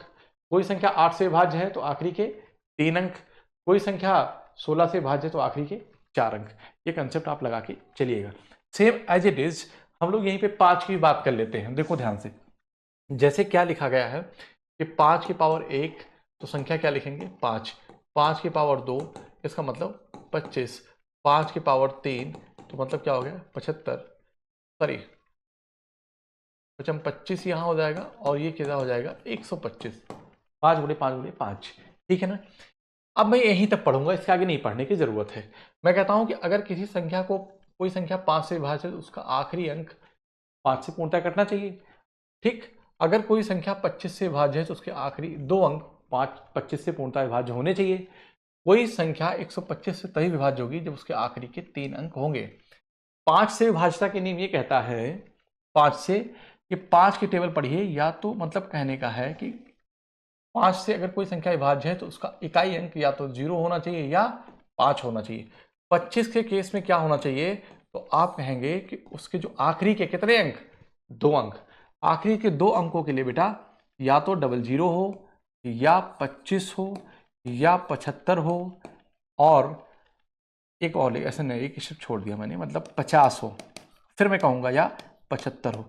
कोई संख्या आपके सामने लिख दिया जाए, ठीक है ना, और आपसे पूछा जाए कि 25 से भाज्य है, तो आपको कुछ नहीं देखना है, उसके सिर्फ आखिरी के 2 अंक, अगर 00 है तो कटेगा, 25 है तो कटेगा, 50 है तो कटेगा, 75 है तो कटेगा, क्योंकि 25 के पहाड़े में आखिरी के 2 अंक, यही जो संख्याएं है ना, 0, 00, 25, 50, 75 ही आती हैं और कुछ आता नहीं है। जैसे एक सवाल लिखा 48968775, मैं आपसे पूछूं कि क्या ये नंबर 25 से भाज्य है, तो आप कहेंगे यस सर, आखिरी में 75 तो आ गया, तो ये नंबर 25 से भाज्य, गारंटी इस नंबर 25 से भाज्य है। क्या आप बात मेरी समझ पाए कि नहीं समझ पाए, क्लियर है बात यहां तक। तो मैंने बेटा क्या क्या सीख लिया, मतलब पढ़ लिया 2, 4, 8, 16 पढ़ा, 5, 25 और 125 पढ़ लिया। 3 यहां पढ़ने जा रहे हैं हम, ध्यान दीजिएगा, 3 हम पढ़ने जा रहे हैं, स्क्रीनशॉट ले लेना, ठीक है ना, रोक के वीडियो। 3 पे क्या कह रहा है कि 3 से विभाज्यता, संख्या के अंकों का योग 3 से विभाजित होना चाहिए, अंकों का योग, जैसे कोई संख्या, लेकिन आप ये समझिए ये तो रूल कहता है, जैसे ये नंबर था तो 95643 3 से विभाज्य, क्योंकि 9, 5, 14, 6, 20, 4, 24, 3, 27, इनका सम कितना हो गया 27 हो गया, तो ये संख्या 3 से विभाज्य है। लेकिन मेरी बात समझो, इसी संख्या को मैं लेता हूं, क्या लिखा गया है 95643, ठीक है, 95643 ये संख्या से विभाज्य होगी कब, जब मैं ये कहूंगा, ध्यान सुनो, अब 3 से भाजता का नहीं कहता, देखो 3 3 के मल्टीपल बनाते चले जाओ, तो 3 है, 6 है, 3 2 6, 3 के पहाड़े में जो आता है, ठीक है, 9 है और 5 4 9 आ जाएगा, इसका मतलब ये नंबर 3 से पूर्णतया कटेगा। सेम एज इट इज हम लोग 9 के केस में भी देखते हैं, जैसे यही, अब देखो और एक नंबर लिखता हूं फॉर एग्जाम्पल के तौर पर 78659432116, इतना बड़ा नंबर आ गया तो आप जोड़ेंगे तो टाइम वेस्ट होगा, आप कुछ मत करिए, 3 के मल्टीपल में आप पेयर बना लिए जोड़ जोड़ के, तो ये 6 है, 5 4 9 होता है, 9 होता है, 3 2 है ना, तो 2 1 3 और ये 3 और 8 7 15 और ये 6 कट जाएगा। आप आराम से कह सकते हो कि ये जो पूरी संख्या थी ना वो 3 से पूर्णतः विभाज्य थी। क्या ये बात समझ में आई? आप इसको भी ऐसे भी कह सकते हो कि कैंसिलेशन ऑफ 3, कैंसिलेशन ऑफ 3 बहुत आराम से आप कह सकते हो। कोई दिक्कत है किसी बच्चे को यहाँ तक? आई होप कि कोई दिक्कत कोई प्रॉब्लम किसी बच्चे को यहाँ तक होगी नहीं। आगे चलता हूँ, जैसे और एग्जांपल ले लूँ मैंने कहा कि 896483928161 ऐसा नंबर लिखा गया है, ठीक। रूल क्या कहता है कि इनको सबको जोड़ो, बेटा जोड़ने में टाइम जाएगा लेकिन जानना जरूरी है, क्योंकि अगर वेरिएबल टर्म आएगा तो वहाँ निकालना होगा।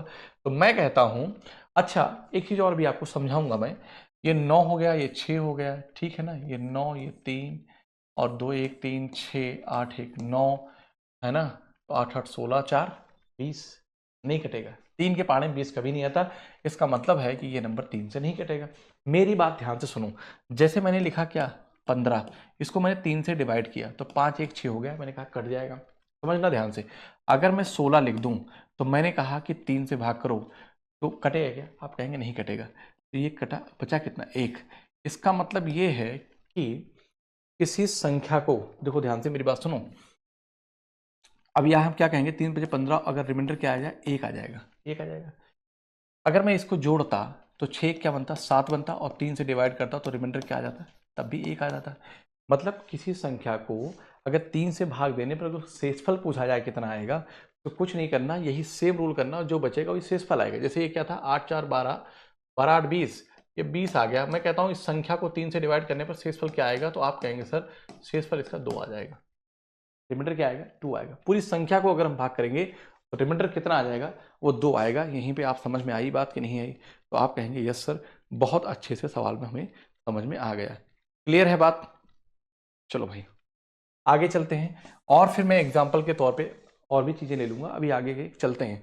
फिर कह रहा है कि 4 से मैंने विभाज्यता का नियम आपको समझा ही दिया, 5 बता ही दिया है, ठीक है ना।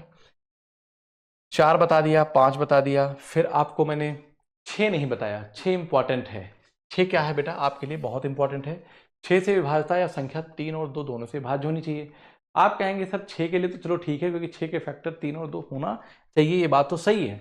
मैं कहता हूं कि अगर यहीं पे 6 के बाद मैंने कहा 15 बताओ क्या होगा, 24 क्या होगा, ठीक है ना, 30 का विभाज्यता का नियम क्या होगा, समझ से चलना, ठीक है ना, 75 क्या होगा, 90 का क्या होगा, 88 क्या होगा, ठीक है। आप ऐसे लिखो, 72 का विभाज्यता का नियम क्या होगा, ऐसे कोई संख्याएं लिखी गई हैं। तो बेटा जैसे 6 था, अगर कोई संख्या 6 से विभाज्य है तो वह संख्या 2 और 3 दोनों से पूर्णतः विभाज्य होनी चाहिए। क्या ये बात आपको समझ में आई? वह संख्या 2 और 3 दोनों से पूर्णतः विभाज्य होनी चाहिए। इसका मतलब है कि दोनों नंबर, ऐसा कहा गया तो सिर्फ इसका मतलब ये हुआ कि दोनों नंबर आपस में क्या होने चाहिए, को प्राइम होने चाहिए। दोनों नंबर आपस में क्या होने चाहिए बेटा, को प्राइम होने चाहिए। जैसे यहाँ पे 15 की बात करूंगा तो 3 5 15, आप इसको 3 गुणे 5, मतलब दोनों नंबर कैसे हैं, को प्राइम है। अब 24 के से आप चीजें सीख जाओगे। अगर मैंने कहा कोई संख्या 24 से भाज्य है तो वो संख्या किससे होनी चाहिए, तो कोई कहता है सर 6 गुणे 4 का 2 नंबर 6 और 4 दोनों से होना चाहिए। कोई कहता है सर 12 दूना 24 कह दो, ठीक है ना। कोई कहता है सर 8 और 3 कर दो। तो बेटा ये दोनों आपस में को प्राइम नहीं है, ये नहीं है, लेकिन ये है। इसका मतलब अगर कोई संख्या अगर लिखी है वह 24 से विभाज्य है तो वह संख्या 8 और 3 दोनों से होगी, 8 और 3 दोनों से होगी। ऐसा इसलिए इसको माना गया क्योंकि ये दोनों नंबर आपस में क्या है, को प्राइम है। सेम यही लॉजिक चलता जाता है। जैसे 30 के लिए था तो आप 10 3 30 लिखोगे, आपके मन में आया सर आप 6 पंचे 30 भी तो लिख सकते हैं। अब 6 को करने के लिए हमें 2 3 पे भी फोकस करना होगा। नंबर 2 3 से भी करना चाहिए, 5 से भी करना चाहिए, तो मेरे लिए ये आसान बैठ जाएगा, पर सही दोनों से बनेगा सवाल। ठीक, 75 में क्या लिखूंगा, 25 तिया 75। 90 में क्या लिखूंगा, 90 में 10 नवाई 90 लिख दो, है ना, 10 नवाई। 15 छक्का 90 मत लिखो। आप 90 को 15 छक्का अगर 90 लिख दिए तो गड़बड़ हो जाए। आप कहेंगे सर 15 से भी कटे 6, वैसे भी आपको तो पता ही नहीं है कि 15 का रूल है क्या। फिर आप यहाँ पे 3 5 करेंगे, ठीक है, बिल्कुल। पहली बात तो ये समझो कि दोनों नंबर आपस में को प्राइम होने चाहिए। तो 15 और 6 दोनों को प्राइम नहीं है, यहाँ पे इनका HCF 3 है। समझ में बात आई? 88 को हालांकि 11 और 8 होना चाहिए, 72 का 9 और 8 दोनों होने चाहिए। इतनी बात समझ में आई कि नहीं है? तो जैसे ये क्वेश्चन दिया था 78342, फॉर एग्जाम्पल के तौर पर 78342 को अगर हम 6 से विभाजित करते हैं, क्या करते हैं, 6 से विभाजित करते हैं, तो मैं कहूँगा कि ये जो नंबर हैं 2 और 3 दोनों से विभाज्य होना चाहिए। 2 के लिए क्या कहता है, आखिरी का जो इकाई अंक है वो एक सम संख्या है, 2 का मल्टीपल होना चाहिए। तो बस आगे यहाँ पे क्या करना होगा कि 3 है, 4 2 6 और 8 7 15, इसका मतलब ये नंबर 6 से कटेगा। 3 से कट रहा है और 2 से कट रहा है, तो इसलिए नंबर 6 से भी कटेगा। बताओ समझ में आया कि नहीं आया? आप कहेंगे हाँ सर बिल्कुल समझ में आ गया। ठीक है, आगे 7 से विभाज्यता के नियम को हम समझाते हैं।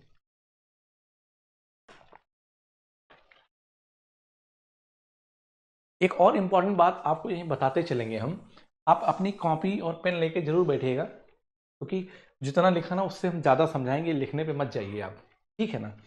हाँ, 7 से विभाज्यता इकाई के अंक को छोड़कर, 7 से विभाज्यता के नियम ये कहता है कि मान लीजिए कोई नंबर लिखा है कि 489321, ऐसे लिखा है, 6 अंकों की संख्या है। आप राइट साइड से 3 3 की पेयरिंग करो। क्या किया आपने, 3 3 की पेयरिंग कर लिया, ठीक है ना।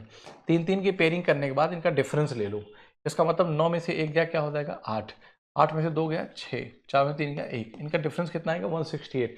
आप 7 से चेक करो तो आप कहेंगे 7 दूनी 14 और 7 चौक 28, इसका मतलब है कि ये नंबर 7 से पूर्णतः कट रहा है, उनका अंतर, तो ये संख्या भी 7 से पूरा कटेगी, आप चेक कर लो, यही रूल कहता है।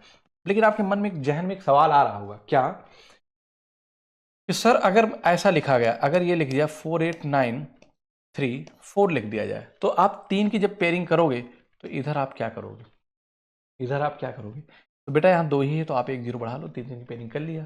ठीक, ये नंबर बड़ा है, इसका मतलब है कि 934 माइनस 48 का आपको डिफरेंस लेना है। 14 में से 8 गया 6, 12 में से 4 गया 8, और ये 886 आएगा। 7 से डिवाइड करेंगे, 7 एकम 7, 7 दूनी 14 है ना, 7 दूनी 14 और 4 18, 7 6 42 होता है। ये नंबर नहीं कटेगा, तो ये नंबर 7 से नहीं कटेगा।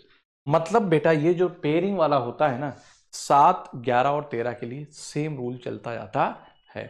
7 11 13 के लिए सेम रूल चलता जाता है। क्लियर है बात? अगर और डिटेल में बहुत कुछ देखना चाहते हैं तो हमारे प्लेलिस्ट में आप जाइए, वहां पे हमने डिविजिबिलिटी की पूरी एक क्लास पढ़ाई है, उससे बेस्ड मैंने क्वेश्चन पढ़ाए हैं। अगर आपको कोई भी डाउट रह जाता है तो आप उस क्लास से भी उन चीज़ों को और बेहतर ढंग से सीख सकते हैं। बेटा ये मेरी 1 शॉर्ट क्लास है, तो बहुत डिटेल में नहीं जाएंगे, नहीं तो ये 7-8 घंटे की क्लास हो जाएगी। क्लियर है बात? बताओ भाई, समझ में आया कि नहीं है? सभी को समझ में आया? चलो आगे चलते हैं।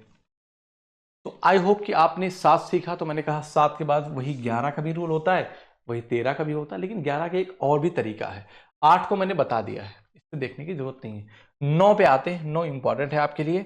यहाँ पे हम 9 के लेकर हम डिस्कस करेंगे आपसे, और ज़्यादा डिस्कस करेंगे 9 को। ठीक है, देखिए कैसे डिस्कस करेंगे हम। पहले तो ये समझो कि जो 9 से विभाज्यता का नियम कहता है वो क्या कहता है, जरा ये बताओ मेरे को। तो कहता है जैसे जो 3 में कहा गया वही बात 9 में कही गई। तो किसी दी गई संख्याओं के अंकों का जो सम है, अगर वो 9 से पूर्णतः विभाज्य है तो वो संख्या भी 9 से पूर्णतः कट जाएगी। जैसे फॉर एग्जाम्पल लिखा, कैसे कह रहा है कि किसी दी गई संख्या के अंकों का योग 9 से विभाजित होना चाहिए। अगर वो अंकों का सम 9 से विभाज्य है तो संख्या भी 9 से कटेगी। जैसे फॉर एग्जाम्पल लिखा 7 4 3 4 5 4, तो यहाँ पे देखो इन्होंने क्या किया, 7 4 11 3 14 4 18 18 4 22 5 27, 9 से कट जाएगा। अब सवाल ये है कि इतना मुझे जोड़ना पड़े तो मैं जोड़ूंगा नहीं, मैं क्या करूंगा, 5 4 9 पेयरिंग बनाओ 9 की। वहां पे हम किसकी बना रहे, 3 का मल्टीपल बना रहे थे, यहाँ पे पेयर बनाओ 9 का। ठीक है, 5 4 9, ठीक, और 4 7 4 11 और 4 17, देखो 4 3 7 7 14 4 18, ठीक, 4 3 7 7 14 4 18 है, 9 से कट जा रहा है। अब यहीं पे हम इसी को हम कहते हैं क्या, इसी को हम कहते हैं कैंसिलेशन ऑफ 9। इसी को क्या कहते हैं, कैंसिलेशन ऑफ 9। लेकिन हम लोग जो सीखने वाले हैं अभी, हम लोग डिजिटल सम के बारे में सीखेंगे, जो आपके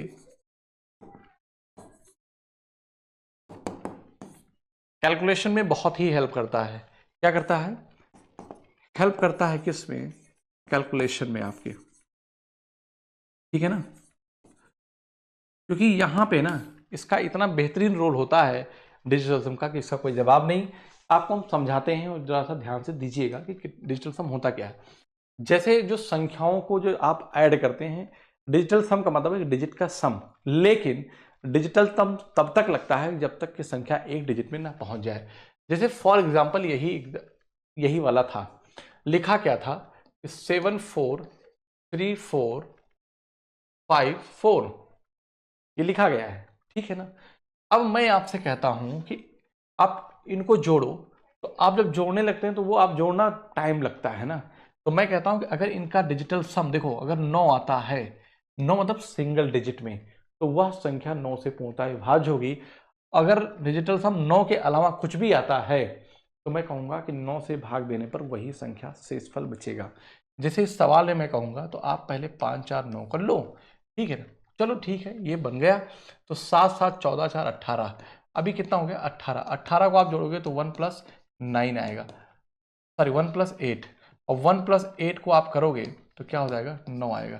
मैंने आपसे क्या कहा कि अगर किसी संख्या को 9, किसी संख्या का अगर डिजिटल सम 9 है तो वह संख्या 9 से पूर्णतः विभाज्य होगी। तो यहीं पे लिखता हूं, नोट करके लिखता हूं कि यदि किसी संख्या का डिजिटल सम, देखिए संख्या का डिजिटल सम 9 है तो वह संख्या 9 से पूर्णतया विभाज्य होगी। तो वह संख्या 9 से पूर्णतया विभाज्य होगी। बताओ ठीक है ना। अगर उसका डिजिटल सम 9 है तो 9 से, अगर 9 नहीं है तो जो बचेगा वही शेषफल आएगा। जैसे 1.384 ऐसे लिखा हुआ है, ठीक, और गुणे का क्या लिखा है, 11 लिखा गया है, ठीक है ना। और 9 से देखो यहाँ पे पॉइंट लिखा गया था, तो मैंने ये कहा कि इनको ध्यान देने की जरूरत नहीं होती। आपके पास जैसे 4 ऑप्शन अगर लगे होते, ऑप्शन से मैच कराते, तो आप कहते कि 8 4, अब 8 1 9 कर देते, 4 3 7 ये हो गया, और ये क्या हो गया 2 14 आ गया। 14 को आप क्या लिखें, 4 1 क्या लिख देंगे 5। मैं कहता हूँ कि ऑप्शन अगर 4 लिखा होता तो आंसर वही होता जिसका डिजिटल सम क्या होता, 5 होता। क्या आप बात समझ पाए कि नहीं पाए? यही चीजें आपको समझनी होती, हम क्वेश्चन में आपको लगा के दिखाएंगे। क्लियर है बात कि नहीं? बताओ भाई, सभी बच्चों को समझ में आया? तो आगे चलते हैं। फिर उसने कहा कि 10 से विभाज्यता के नियम। अरे भाई 10 के पहाड़े में हमेशा 10 से कम 10, 10 दूना 20, 10 33, 10 चौक 40, तो इकाई अंक 0 होना ही चाहिए। तो 10 से अगर कोई संख्या विभाज्य है तो उसका इकाई अंक क्या होना चाहिए, अंतिम अंक 0 होना चाहिए। इसमें कौन सी नई बात आपने सीख लिया? कुछ नहीं, ये आपके लिए बहुत इंपॉर्टेंट है, लेकिन क्योंकि वैसे तो रूल में नहीं आता है, लेकिन ये कैलकुलेशन में आपकी हेल्प करेगा। ये डिविजिबिलिटी एक ऐसा टॉपिक ही है जो आपकी कैलकुलेशन को बहुत ही स्मार्ट बनाता है, ठीक है। फिर कह रहा है 11 से विभाज्यता, सम स्थान पर आने वाले अंकों का योग और विषम स्थान पर आने वाले अंकों के योग के बीच का अंतर। 11 से विभाज्यता का नियम क्या कहता है, मैं आपको बताता हूं। जैसे एक नंबर लिखा है कि 7839216 लिख दिया गया। आप चाहो तो पेन इधर से रखो या इधर से रखो। आप ऐसे क्या करोगे, आप बेटा पेन लो यहाँ पे और पेन को अल्टरनेट डिजिट पे लेकर जाओ। तो 7 3 10, 2 12, 12 6 18 हो गया, 8 9 17 और एक क्या हो गया 18 हो गया। इनका डिफरेंस कितना आ गया, इनका डिफरेंस जो आया वो 0 आ गया। तो इसका मतलब है अगर 0 आए, 11 आए या मल्टीपल ऑफ 11 आए, क्या आए, मल्टीपल ऑफ 11 आ जाए, तो आप कहेंगे कि वह संख्या 11 से पूर्णतः विभाज्य होगी। मल्टीपल ऑफ 11 अगर आ जाए तो इसका मतलब है कि वह संख्या 11 से पूर्णतः विभाज्य होगी। बताओ यहाँ तक बात ठीक है कि नहीं? आप कहेंगे यस सर, कोई दिक्कत नहीं है। विषम स्थानों पर आने वाले अंकों को भी ये सब छोड़िए, आप थ्योरी पे बस फोकस करिए। सर क्या है जो मैंने समझाया, इतनी बात आप ध्यान दीजिए बस, कि जो भी संख्याएं दी गई हैं उसके विषम स्थानों और सम स्थानों के अंकों के योग का जो अंतर है 0, 11 या 11 का मल्टीपल होना चाहिए। अगर है तो वह संख्या 11 से विभाज्य है। दूसरा तरीका वही जो 3 दिन का पेयर, पर उसकी जरूरत नहीं है, लेकिन ये आपके लिए कैसा है बेटा, बहुत ही इंपॉर्टेंट है। कैसा है, बहुत ही इंपॉर्टेंट है, ठीक है ना। आगे देखो एग्जाम्पल की बात करूंगा यहीं पे मैं। तो एग्जाम्पल में क्या कह रहा है बेटा, ध्यान दो। जैसे लिखा गया है कि 34,623, 34,716, 34,782 और 34,783 में कौन सी संख्या 3 से विभाज्य नहीं है। पूछा है आपसे क्वेश्चन, 3 से पूछा है, 3 से विभाज्य नहीं है, तो आप चेक कर लीजिए कौन सी नहीं है। तो मैं चल देखो 3 और ये 8 7 15 4 3 7, यही नहीं है। पहली ही संख्या ये इधर से मैंने काउंट किया 3 से विभाज्य नहीं है, तो आप कहेंगे 83 वाली नहीं है, तो 34,783 नहीं है। इसका मतलब बाकी सारी हैं, आप चेक कर लो। 7 2 9, 8 4 12 और 3 कट गया, 6 और यहाँ पे 3 7 4 11 1 12 हो गया, 6 3 4 2 6 और 3 कट गया कि नहीं कट गया। ये कैंसिलेशन ऑफ 9 से मैंने डायरेक्टली चेक कर लिया। इसका मतलब सिर्फ और सिर्फ 34,783 एक ऐसा नंबर है, 34,783 एक ऐसा नंबर है जो 3 से विभाज्य नहीं है, बाकी सारे नंबर हैं। वही आपसे पूछा है, ठीक है बात। आगे चलते हैं। टाइप नंबर 4 आ गया। तो टाइप नंबर 4 की अगर हम बात करें तो प्रकार 4 की यहाँ पे बात कर रहा है कि इकाई के स्थान का अंग ज्ञात करना। कैसे ज्ञात करेंगे? संख्याओं के गुणनफल में इकाई के स्थान का अंग ज्ञात करना। जैसे मान लीजिए कि 4 गुणे 8 लिखा हुआ है, 4 गुणे 8 लिखा है इंटू 9 लिखा है, ठीक है ना। इसमें इकाई स्थान निकालना है, तो आप कहेंगे 4 8 32 के 2 और 2 9 18 के 8।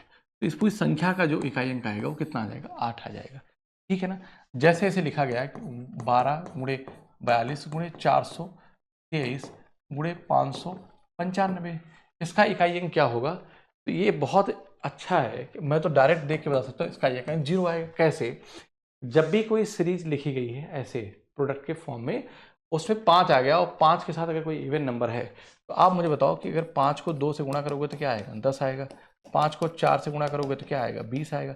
इसका मतलब 5 को अगर किसी भी इवन नंबर से गुणा करते हैं, इवन नंबर से अगर गुणा करते हैं तो यूनिट डिजिट क्या आता है, हमेशा 0 आता है, याद रखना। ठीक है ना। तो यहाँ पे क्या बन गया, अब आपको ऐसे सवालों में टाइम वेस्ट करने की जरूरत नहीं होती है।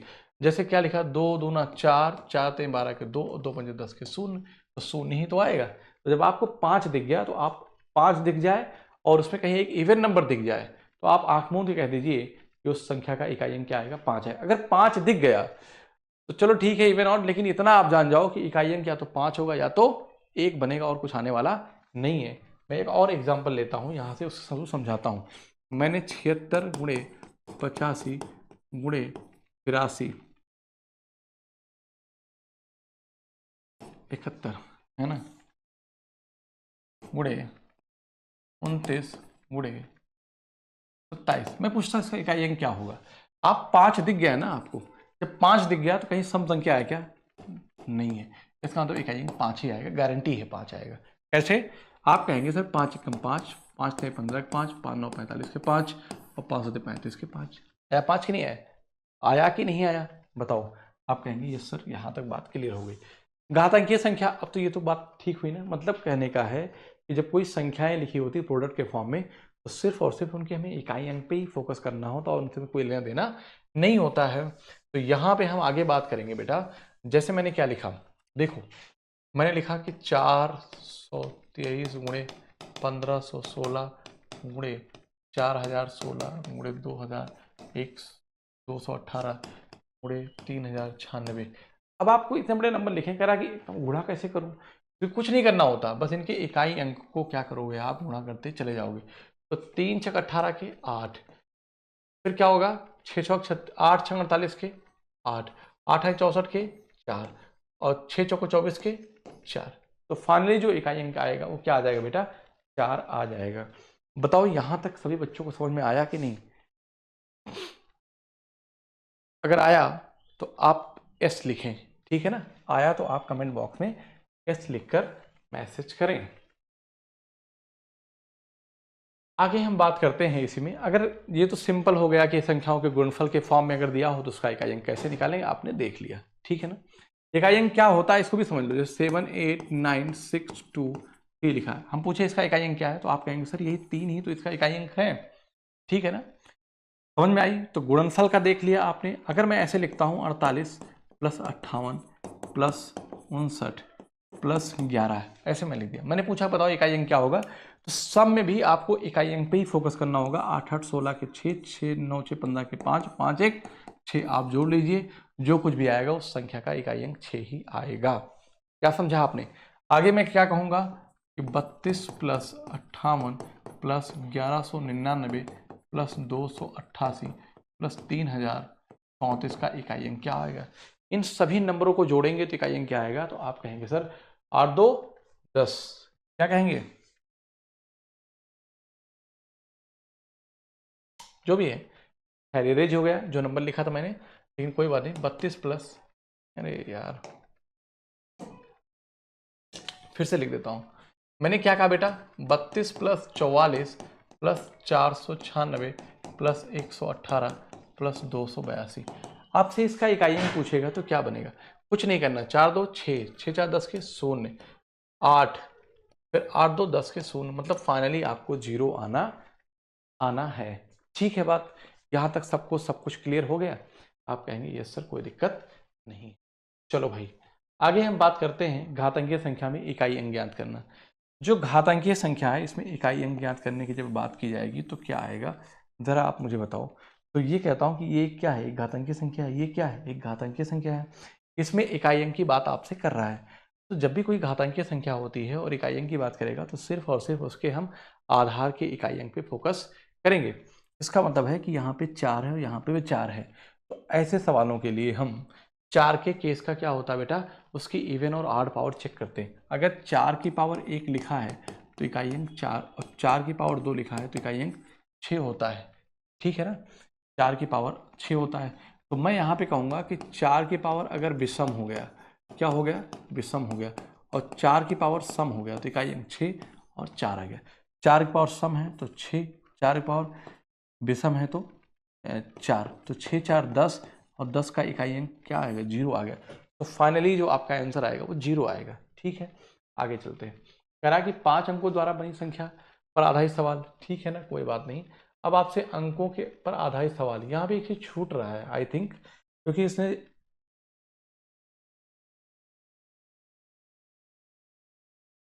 चलो ठीक है, मैं आपको फिर भी एक शॉर्ट्स में सारी चीजें समझा देता हूँ। ठीक है ना, वो ये कहता है कि कोई भी संख्याएं हैं तो उसका इकाई अंक क्या बन सकता है, इकाई अंक के स्थान पर ज्ञात करना। तो आप कहेंगे सर 0 हो सकता है, 1 हो सकता है, 2 हो सकता है, 3 4 5 6 7 8 9, यही हो सकता है ना। कोई भी आप संख्या दुनिया की लिखिए, चाहे जितना बड़ा से बड़ा छोटा छोटा नंबर लिखिए, उसका इकाई अंक इन्हीं 10 में से कोई ना कोई होगा। मैं कहता हूं इनको 3 कैटेगरी में मैंने डिवाइड किया। तो मैंने लिखा 0 1 5 6 को एक कैटेगरी में मैंने रखा, ठीक। 4 और 9 को मैंने एक कैटेगरी में रखा, 2 3 7 8 को मैंने एक कैटेगरी में रखा, और फिर इसको मैंने 2 कैटेगरी में बांटा। मैंने कहा कि 2 और 8 को एक साथ रख दो, और कुछ सिमिलरिटीज हैं 3 और 7 को एक साथ रख दो। ऐसा मैंने आपसे कहा। क्यों कहा कि अगर किसी घातांकीय संख्या के आधार का इकाई अंक 0156 है तो पूरी संख्या का भी इकाई अंक 0156 होगा, है ना। मैं यहां पे क्या कहूंगा, यदि किसी घातांकीय संख्या का जो इकाई अंक है, किसी घातांकीय संख्या का इकाई अंक, घातांकीय संख्या के आधार का इकाई अंक, ऐसा संख्या के आधार का इकाई अंक, इकाई अंक क्रमशः 0156 है, तो उस संख्या का इकाई अंक, संख्या का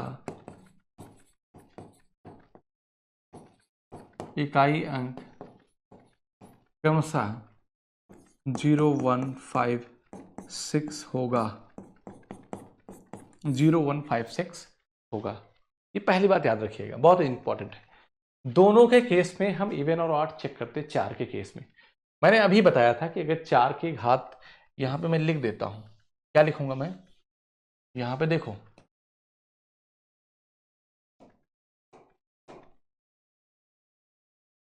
अगर 4 की घात सम और 4 की घात विषम है तो इकाई अंक सम है तो 6, इकाई अंक बाकी आएगा 4, ये याद रखना।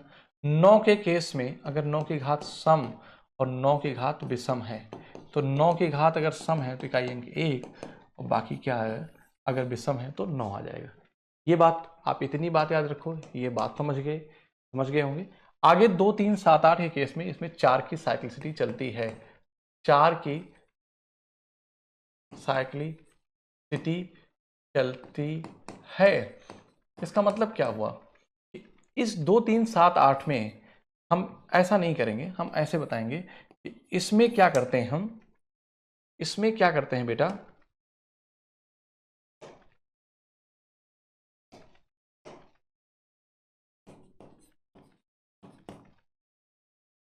इसमें क्या करते हैं हम, इसमें घात को 4 से भाग देते हैं, घात को अर्थात पावर को 4 से भाग देते हैं।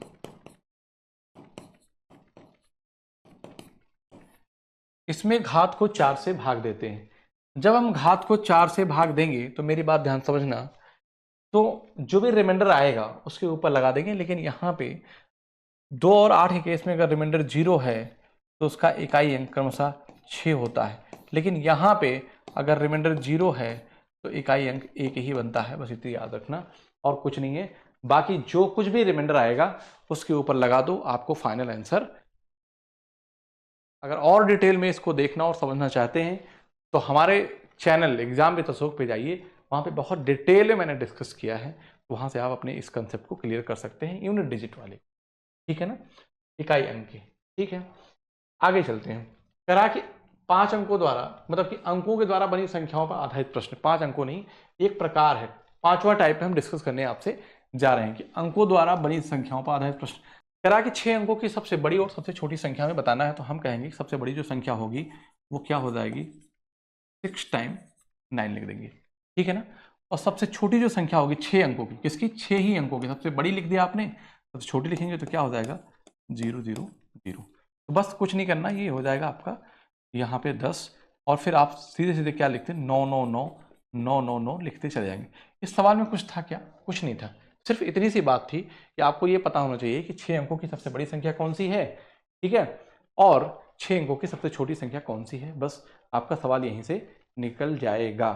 बात ठीक है ना, ठीक है। अगला सवाल आपसे कह रहा है कि 3506 से बनने वाली 4 अंकों की सबसे छोटी संख्या कौन सी है।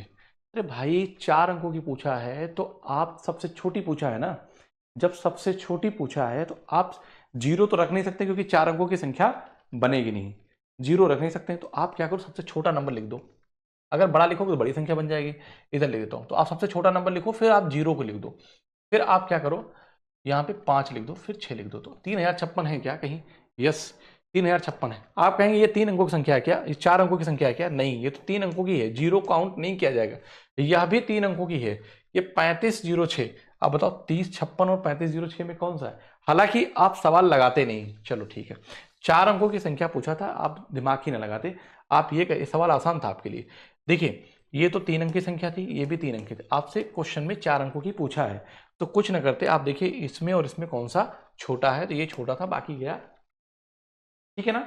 यहां से आप सवाल को कर सकते थे डायरेक्टली, क्लियर है बात, आगे चलते। टाइप 6 है कि संख्याओं के भाजकों और गुणनखंडों की संख्या पर आधारित प्रश्न।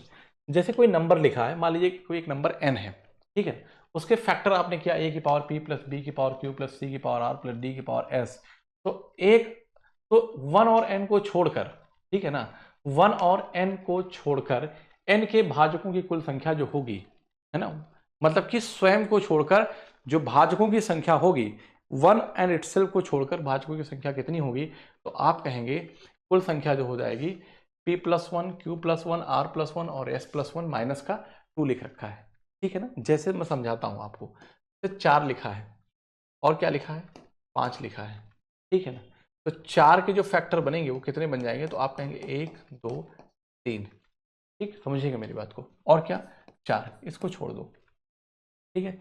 5 क्या लिखेंगे, तो कहेंगे आप सर 1 गुणे 5, 1 गुणे 5 लिख देंगे, ठीक है।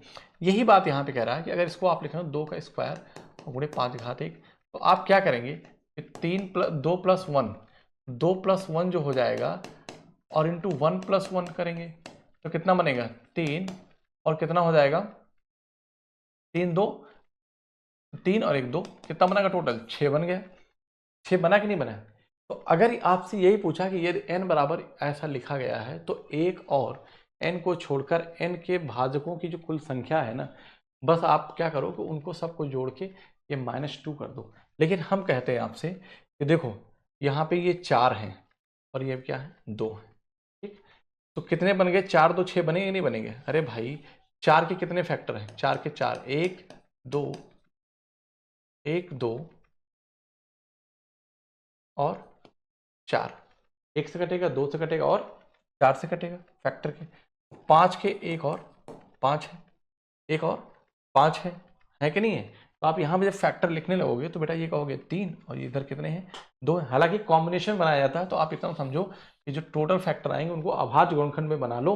जैसे मैंने लिखा कि 48 और 16 के कितने फैक्टर होंगे, तो आप इसको क्या लिखोगे 16 गुणे 3 लिखोगे, और इसको क्या लिखोगे 16 लिखोगे, 16 को लिखोगे 2 की घात 4 और क्या लिखोगे 3, और इसको लिखोगे 2 की घात 4, इधर 2 की घात क्या हो जाएगा 8 हो जाएगा गुणे 3 की घात 1, तो 8 प्लस 1 क्या हो जाएगा 9 और इंटू 2 हो जाएगा, तो 9 दूनी कितना बनेगा टोटल गुणनखंड 18 आ जाएंगे।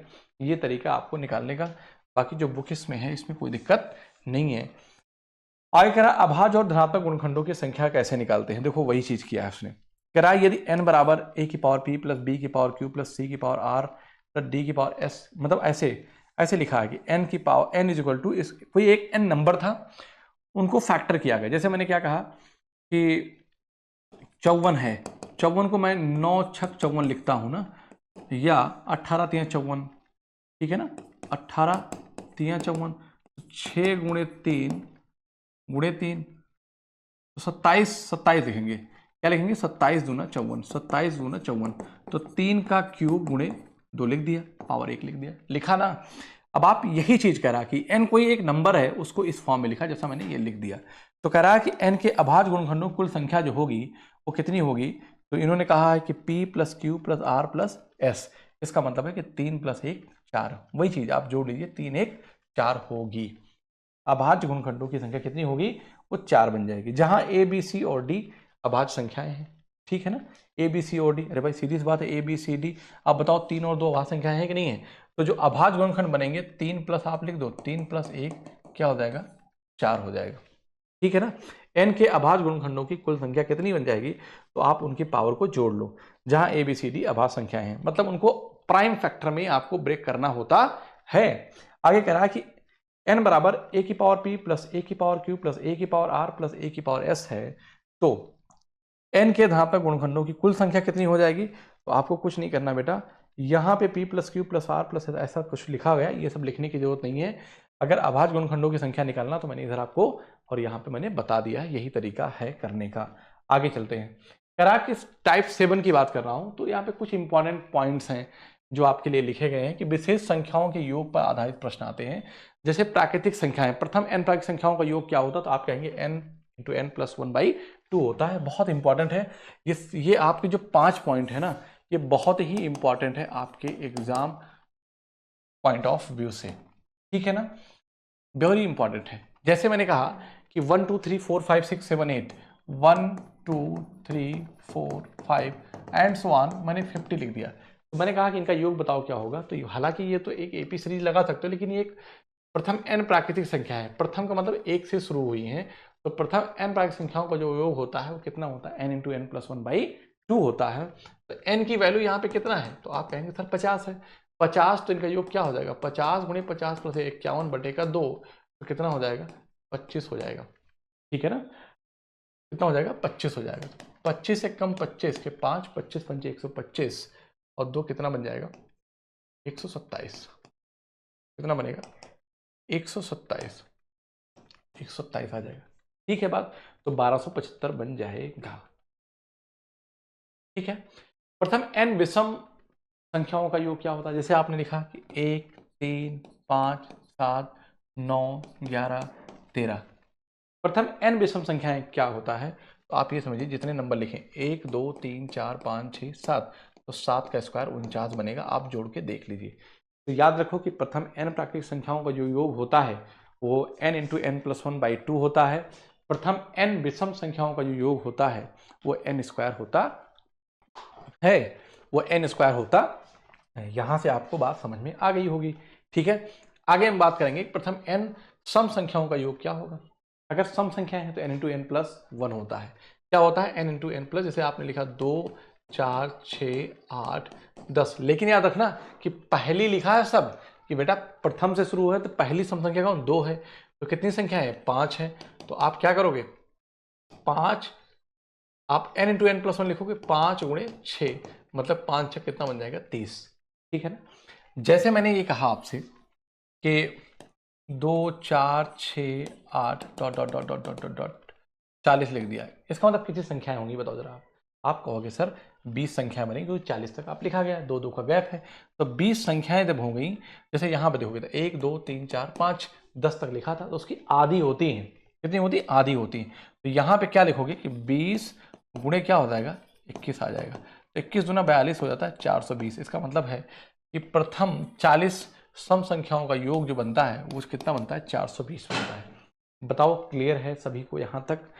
ऐसे ही जैसे मैंने लिखा, एक बात और ध्यान समझो कि जो टर्म होते हैं, जितने टर्म दिए गए हैं, जैसे मान लीजिए नंबर लिख दिया, मैंने कहा 1 3, 5, 7, 11 ऐसे से लिखते चले गए और मैंने लिखा 81। मैंने क्या लिख दिया 81। कितने टर्म होंगे टोटल? तो आप कहेंगे सर 40 टर्म हैं। तो इनका जो सम होगा वो कितना बनेगा जरा मुझे बताओ। तो आप कहेंगे सर, आप क्या कहेंगे? आप कहेंगे सर 40 का स्क्वायर बन जाएगा, और 40 का स्क्वायर जो होगा वो 1600 बन जाएगा। क्या ये बात आपको समझ में आई कि नहीं? अभी चीज़ें आपको बिल्कुल अच्छे से लर्न होनी चाहिए एग्जाम टाइम में। अगर नहीं याद है तो आप बैठ के फिर ऐसे करते रहेंगे और जोड़ते घटाते रहेंगे, कर तो लेंगे लेकिन आपके पास टाइम खत्म हो जाएगा और आपका पेपर छूट जाएगा। तो इस बात को लेकर पहले ही मेंटली प्रिपेयर रहो कि सब कुछ कहाँ करना है, पहले से ही सारी गलतियां करके जाना है, और गलतियों से ही इंसान सीखता है। अगर आप गलती नहीं कर रहे हैं मतलब आप सीख भी नहीं रहे, आप बात मान लीजिए। जब आप गलती करते हैं तभी आप सीखते हैं, क्योंकि लर्निंग का एक बहुत बड़ा जो पार्ट है वो क्या है? एरर है। जब तक आप एरर नहीं करेंगे सीखेंगे कहाँ से? क्योंकि कोई इंसान परफेक्ट नहीं है ना, वो करते करते चीज़ों को परफेक्ट बना लेता है। ठीक है, आगे बात करते हैं फॉर्मूला नंबर 4 पर। ये कह रहा है कि प्रथम n प्राकृतिक संख्याओं के वर्गों का योग, ठीक है, n into N plus one into two N plus one by 6 होता है। याद रखना, फार्मूला ही आपको याद रखना और कुछ नहीं याद रखना है। मैंने जैसे आप कहा कि 1 2 3 4 अरे सॉरी 1 का स्क्वायर प्लस 2 का स्क्वायर प्लस 3 का स्क्वायर प्लस 4 का स्क्वायर प्लस 5 का स्क्वायर। लेकिन कैसा? प्रथम है ना, एक से ही स्टार्ट होगा। अगर मैं यहीं पे ऐसे कर दूं फिर तो ये फार्मूला हमारा क्या हो जाएगा? फेल हो जाएगा। फिर मुझे दूसरा मेथड लगाना पड़ेगा, ठीक है ना। प्लस का 6 स्क्वायर, तो आप देखिए इनका सम क्या होगा। तो मैं, आप ऐसा ना करो कि 4 लिखो फिर ऐसे करते चले जाओ, ऐसे नहीं। n की वैल्यू कितनी होगी? तो आप कहेंगे सर n की वैल्यू 6 है, तो n इंटू 6 इंटू 7, 6 दूनी 12 1 13 और डिवाइड बाई 6, 6 से 6 कटेगा, 13 छक क्या, 13 सत्ते क्या हो जाएगा? 91 आएगा। 13 सत्ते क्या आ जाएगा? 91 आएगा। तो प्रथम n प्राकृतिक संख्याओं के वर्गों का जो योग होता है वो n into N plus one into two N plus one by 6 होता है। क्या ये बात आपको समझ में आई? आप कहेंगे यस सर, कोई दिक्कत नहीं है। आगे बात करेंगे पहली n प्राकृतिक संख्याओं के घनों का योग क्या होता है। अगर घनों की बात करेंगे सेम एज इट इज, तो n into N plus one by two, यहां पर जो लिखा है n into N plus one by two का होल स्क्वायर। जैसे आप देखिए 1 का क्यूब प्लस 2 का क्यूब प्लस 3 का क्यूब प्लस 4 का क्यूब प्लस 5 का क्यूब प्लस 6 का क्यूब, ऐसे लिखते चले जाएंगे। कितने टर्म हैं? आप कहेंगे सर 6 टर्म है, मतलब n की वैल्यू यहाँ पे क्या है? 6 है। तो आप लिखेंगे 6 इंटू 7 अपान 2 का क्या हो जाएगा? Whole square. तो 2 तिहाई 6 है ना, और 7 त्रिक 21, तो 21 का स्क्वायर आ जाएगा तो कितना बनेगा? 441। और एक इंपॉर्टेंट बात है बच्चों कि आप लोग 1 से लेकर 30 तक, सबसे पहले तो जो वर्ग संख्याएं हैं उनकी वैल्यू आप याद रखो। कम से कम कोशिश करो कि 1 से 20 तक तो आप उनका क्यूब याद रखो, ठीक है। तब आपकी कैलकुलेशन स्मार्ट होगी। कहने से नहीं होती, करने से होती, मेहनत करना पड़ता है, ठीक है। पहले इनको याद करो, फिर बार बार नंबर आएंगे। कुछ ऐसे फिक्स नंबर जो बार बार आते हैं, ठीक है ना, तो आपको पता चल जाएगा धीरे धीरे, हम आपको प्रैक्टिस कराएंगे तो, ठीक है। आगे बात करेंगे सभी 2 अंकों की विषम संख्याओं का योग क्या है। सभी 2 अंकों की विषम संख्याओं का योग क्या है? सभी की बात किया है, तो सभी 2 अंकों की संख्याएं आप लिखो ना। मतलब सबसे छोटी जो संख्या है, देखो मेरी बात ध्यान सुनो, सबसे छोटी जो है, जो 2 अंकों की संख्या, आपसे कहेंगे सर 11 है ना। 11 के बाद फिर क्या है? ये तो बहुत बड़ा नंबर। सभी 2 अंकों की विषम संख्याओं का योग क्या होगा? तो बेटा यहाँ पे क्या होगा कि जो सबसे छोटी संख्या 11 है और सबसे बड़ी कौन सी है? वो 99 है, ठीक है ना। अगर टोटल देखा है कितने दो की, दो दो के गैप बनते जाएंगे, विषम है ना, विषम हो या सम हो, दो दो का गैप बनते हुए जाता है। तो मैं ये कहूंगा कि 99 माइनस 11, 99 माइनस 11 बटे 2 प्लस 1, ये टोटल नंबर आ जाएंगे। कितने आएंगे? टोटल नंबर आ जाएंगे, ठीक। तो 99 और 11 घटाएंगे तो कितना हो जाएगा? 88 बटे 2 प्लस 1, तो कितना आ गया? 45। कितने नंबर हैं? 45 नंबर हैं, ठीक है ना। तो आप ये जानते हैं कि इनका सम क्या होता है? n/2 है ना, a प्लस एल, n/2, और क्या होता है? a प्लस एल होता है।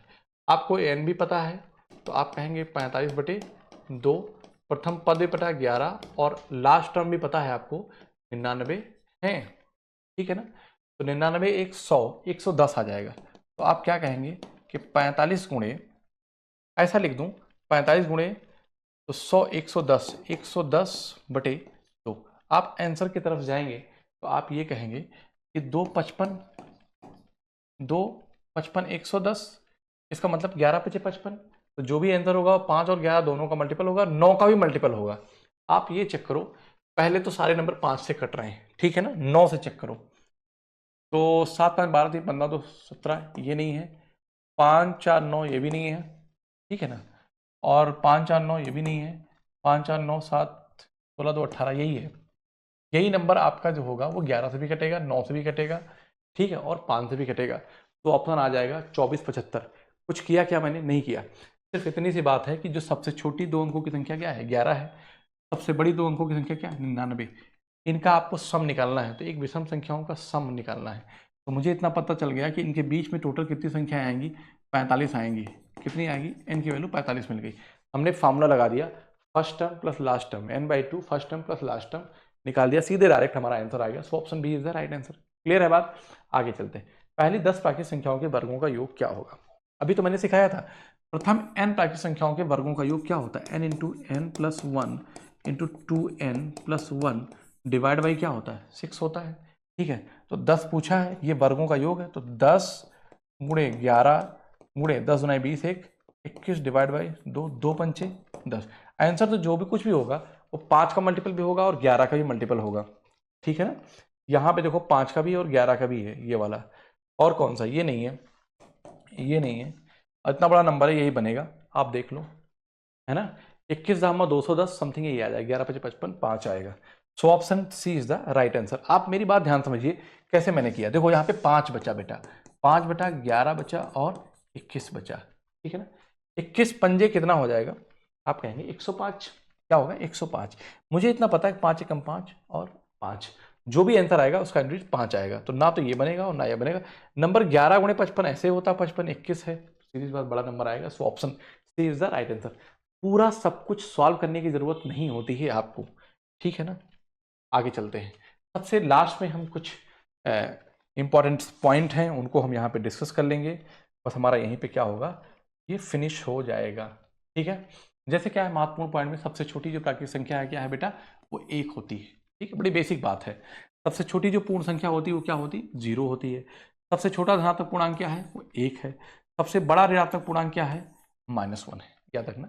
मान लो इस पर थोड़ा कंफ्यूज हो तो -1 नंबर से छोटा होगा वही सबसे बड़ा कहलाएगा। मतलब -1 सबसे जो बड़ा ऋणात्मक पूर्णांक है। 0 केवल पूर्णांक है, ना तो धनात्मक और ना ही ऋणात्मक है। Yes, 0 is neither positive nor negative, और ना तो, है ना, 0 neither positive nor negative. n square और n+1 का होल स्क्वायर के बीच पूर्णांकों की कुल संख्या क्या होती है? तो आप कहेंगे कि n स्क्वायर प्लस 1 का होल स्क्वायर माइनस, अरे ये बात ऐसे लिखी गई, मेरी बात ध्यान समझो। जैसे अभी मैंने लिखा था कि 846 का स्क्वायर, ठीक, और हाँ, मैंने क्या लिखा? n+1 का 846, और मैंने लिख दिया 847 के स्क्वायर के बीच कितनी संख्याएं हैं? जरा ये मुझे बताओ। ये आपसे पूछा गया है। बेटा कुछ नहीं है, आप इनको क्या करोगे? इनको दोनों का डिफरेंस ही तो लोगे। क्या लोगे? डिफरेंस ले लोगे। तो आप डिफरेंस लोगे तो हालांकि ये नंबर बड़ा है, चलो ठीक है, डिफरेंस लेना है ना ऐसे। तो आप लिखेंगे 8 8 मतलब कि 7 6 13 के 3 और 4 4 8 1 9 और 8 8 16 16 93 बनेगा। और इनका डिफरेंस क्या आ जाएगा? 1 आ जाएगा। मतलब कहने का कि ये a प्लस भी बनेगा और a माइनस भी बन जाएगा। तो क्या आ जाएगा? 16 93 आ जाएगी। वही बात उसने इस तरीके से लिखा है कि देखो n+1 का होल स्क्वायर -1 और -1। अच्छा, चूंकि इनके बीच की संख्या पूछा है ना, तो आप क्या करेंगे? फिर लास्ट में -1 कर देंगे तो आपका आ जाएगा। या तो आप ऐसा कह दो, आप ये कह दो कि 2n होता है। ये बड़ा इंपॉर्टेंट है, खूब क्वेश्चन पूछा जाता है आपसे एग्जाम में। लेकिन आप यहाँ से, आई होप कि, मुझे लगता है कि बात बेहतर ना आया हो समझ में, तो यहाँ समझ में आ गया। जैसे मैंने लिखा कि 15 का स्क्वायर -14 का स्क्वायर, ऐसे लिख दिया, ठीक है ना। 15 का स्क्वायर, और ऐसे ना कॉमा लगा दो, मतलब कहने का है कि मैं इसको हटा दूं यहाँ थोड़ा सा, ठीक है ना। मैं कहता हूँ 15 स्क्वायर कामा 14 स्क्वायर के बीच कितनी संख्याएं? आपसे ये पूछा है।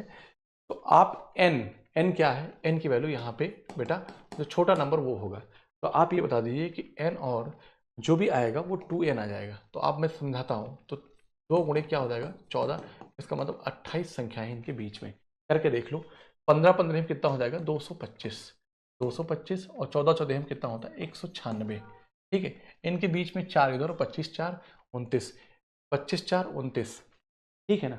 और चूंकि क्या करेंगे, लास्ट में एक हम घटाएंगे, ठीक, तो हमें क्या मिलेगा? 28 आ जाएगा। देखो इधर 29 -1 क्या आ गया? 28 आ गया, तो डायरेक्ट मुझे मिल जाता है। ये आपके लिए बहुत ही इंपॉर्टेंट फार्मूला है। जैसे मैंने लिखा कि 111 का स्क्वायर और 110 के स्क्वायर के बीच में कितनी संख्याएं होंगी। भैया n की वैल्यू क्या है, जो छोटा नंबर है यही 110 है, आप 2 से गुणा कर दो, बस कह दो तो 110 दूना कितना हो जाएगा, 220, डायरेक्ट आ जाएगा। ठीक है ना, डायरेक्ट आ जाएगा, कुछ भी करने की जरूरत नहीं है। तो आप इसको याद रखिएगा, इस वाले को, ये ज़्यादा इंपॉर्टेंट आपके लिए है। बात समझ में आई, आगे चलते हैं। सबसे छोटी जो सम संख्या है वो कौन सी है, तो आप क्या कहेंगे सर, 2 है। सबसे छोटी विषम संख्या 1 है। 2 सबसे छोटी अभाज्य संख्या है, यस। 2 एकमात्र सम संख्या है जो अभाज्य भी है। ठीक है ना, 2 एकमात्र सम संख्या है जो अभाज्य भी है, ये भी आपके लिए इंपॉर्टेंट है और ये भी इंपॉर्टेंट है, जरूरी है, इसका यूज होता है। सहअभाज्य संख्या भाज्य और अभाज्य दोनों हो सकती है, यस, भाज्य और अभाज्य दोनों हो सकती है। एक ना तो अभाज्य है और ना ही भाज्य संख्या होती है, क्योंकि इसका एकमात्र फैक्टर स्वयं है, दूसरा है ही नहीं। सबसे छोटी भाज्य संख्या कौन सी है, वो 4 है। पाई एक अपरिमेय संख्या, मैंने आपसे डिस्कस कर लिया है, इसको बता दिया है। ठीक है, विभाज्यता पर कुछ आधारित परिणाम है, जिसमें उसने ये बताया कि x power n minus x power n, जहाँ n के सभी मानों के लिए x माइनस ए उसका एक क्या होगा, गुणनखंड होगा। जैसे क्या कह रहा है, अगर a की पावर n माइनस बी की पावर n लिखा है, समझना मेरी बात को, a की पावर n माइनस बी की पावर n लिखा गया है, तो अब यहाँ पे हम क्या करेंगे, जैसे मैंने मान लो मैंने a की पावर एक ऑड नंबर ले लिया, तो a की पावर n माइनस बी की पावर n, तब भी a माइनस बी एक इसका एक फैक्टर बनेगा। अगर मैं a square minus B square लेता हूँ, तब भी इसका एक फैक्टर a माइनस बी बनेगा। तो याद रखना कि a की पावर n माइनस बी की पावर n है, तो हमेशा a माइनस बी उसका एक फैक्टर बनेगा। फॉर एग्जाम्पल मैंने लिखा 4 की पावर 3 माइनस 3 की पावर 3, इसका एक फैक्टर जो होगा वो 1 होगा। नहीं मजा आया, मैं लिखता हूँ 5 की पावर 4, सॉरी ऑड ही लिखना है ना, 5 की पावर 3 माइनस 4 की पावर 3, इसका एक फैक्टर, 5 की जगह मैं 7 लिख देता हूँ, 8 लिख देता हूँ, 8 की पावर 3 माइनस 4 की पावर 3, इसका एक फैक्टर जो होगा वो 8 माइनस 4 बनेगा। ये a है और ये वाला क्या है, ये b है, तो इसका एक फैक्टर क्या बन जाएगा बेटा, 8 माइनस 4 क्या हो जाएगा, 4 होगा। ठीक है ना बात, वही बात उसने यहाँ पे बताई है कि अगर a की पावर मतलब x की पावर n माइनस a की पावर n, n के सभी मानों के लिए, सभी मानों का मतलब है वह इवन हो या ऑड हो, सभी मानों के लिए x माइनस ए उसका एक फैक्टर बनेगा। चलिए, x माइनस ए की पावर n के सम मानों के लिए x प्लस 1 मतलब a बनेगा। देखो ध्यान से कैसे, जैसे लिखा है a की पावर n प्लस b की पावर n लिखा गया है। अगर n की वैल्यू सम ले लो, n इक्वल टू, अगर आप सिर्फ सम की बात कर रहा हूं मैं, सम ले लोगे तो इसका एक मार्क्स फैक्टर बनेगा a प्लस बी। जैसे आपने लिखा कि a square plus B square, sorry minus बनेगा, उसका तो बनेगा ही नहीं, यहाँ पे क्या लेंगे हम, माइनस लेंगे बेटा। ठीक है ना, ये माइनस और यहाँ पे भी माइनस, और आप जानते हैं कि जब a square minus B square को लिखेंगे a प्लस बी, और क्या लिख देंगे a माइनस बी, मतलब a प्लस एक्स प्लस ए से विभाज्य है, याद रखना। हालांकि a की पावर n माइनस बी की पावर n, अगर n एक सम संख्या है तो उसके दो फैक्टर बनते हैं हमेशा, x प्लस ए और x माइनस ए। आप यहाँ कह भी सकते हैं कि x प्लस ए और x माइनस ए, उसका एक फैक्टर हमेशा बनेगा। ठीक है ना, x की पावर n प्लस a की पावर n के विषम मानों के लिए उसका हमेशा फैक्टर x प्लस ए से विभाज्य होगा। ये भी इंपॉर्टेंट है तीनों बात, आगे इसको भी समझा देता हूँ। जैसे